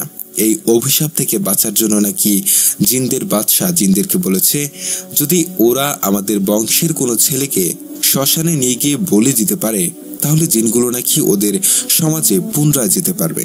তাই জিনগুলা যখনই বলি দেওয়ার সময় হয় আমাদের পরিবারের ছেলেদেরকে নেওয়ার জন্য অনেক চেষ্টা করে, কিন্তু প্রতিবারই নিয়ে যেতে ব্যর্থ হয়। গতকাল জিনগুলোর সেই রাত ছিল বলি দেওয়ার। তখন ওরা আমাকে রাস্তায় একা পেয়ে তাদের সাথে নিয়ে যাওয়ার জন্য সুযোগ পেয়ে যায়। ওরা আমাকে নিয়ে চলে আসে, কিন্তু দারোয়ান আমার পিছনে ছিল বলে ওরা আমার কোনো ক্ষতি করতে পারে নাই। তাই জিনগুলো রেগে গিয়ে দারোয়ানকে মেরে ফেলার চিন্তা করে, কিন্তু দারোয়ানের গা বন্ধ করা ছিল, তাই দারোয়ানকে কিছু করতে পারে নাই। কারণ জিনগুলো তাদের সমাজ থেকে দূরে থাকার কারণে তাদের অনেক শক্তি কাজ করে না। হুজুর আরো বলছে যদি জিনগুলাকে তাদের অঙ্গগুলো দিয়ে দেন তাহলে ওরা আর কোনোদিন আমাদেরকে সমস্যা করবে না। আব্বু হুজুরের কথা শুনে অবাক চোখে তাকিয়ে বলল না না হুজুর, তাদের অঙ্গ কখনো দেওয়া যাবে না। আব্বুর দাদি মানে আমার বড় মা নাকি বলে গেছেন যত ক্ষতি হোক না কেন জিনগুলোকে তাদের অঙ্গ কখনো না দেওয়া হয়। যদি দিয়ে দেই তাহলে জিনগুলো আমাদের পুরো বংশ শেষ করে ফেলবে। হুজুর আব্বুর কথাগুলো শুনে আমাকে একটা তাবিজ দিয়ে বলছে রাতে কোথাও একা থাকলে যেন তাবিজটা সাথে রাখি। তারপর থেকে এখনো পর্যন্ত আমার সাথে আর তেমন কিছু হয় নাই। এই ছিল আমার ঘটনা। যদি ভালো লাগে পড়ে শোনাবেন এবং ভূত.com-এর সকল লিসেনারদের আমার সালাম, আর সবাই আমাদের প্রবাসী ভাইদের জন্য দোয়া করবেন। আল্লাহ যেন আমাদের সুস্থ রাখে। এই বলে আমি আমার ঘটনা শেষ করলাম। আল্লাহ হাফেজ, আসসালামু আলাইকুম। পরবর্তী ঘটনা হবে আমার বড় মার সাথে কি হয়েছিল তা নিয়ে। আরও একবার আপনাদের সবাইকে স্বাগত জানাচ্ছি আমি রাসেল। আশা করছি আপনারা সবাই ভালো আছেন এবং ভালোর তলে আছেন। তো এই ছিল আমাদের আজকের ভূত.com। আশা করছি প্রথম থেকে শেষ পর্যন্ত শুনেছেন এবং ভালো লেগেছে আপনাদের। যদি এতটুকু আনন্দ দিতে পারি তাহলে নিজেকে ধন্য মনে করব। কথা না বাড়িয়ে আজকের মতো বিদায় নিচ্ছি। কথা হবে আবারও আগামী সপ্তাহে বা আগামী এপিসোডে। সেই পর্যন্ত সবাই ভালো থাকুন, সুস্থ থাকুন, মোস্ট ইম্পর্টেন্টলি ভূত.com-এর সাথে থাকুন। আল্লাহ হাফেজ।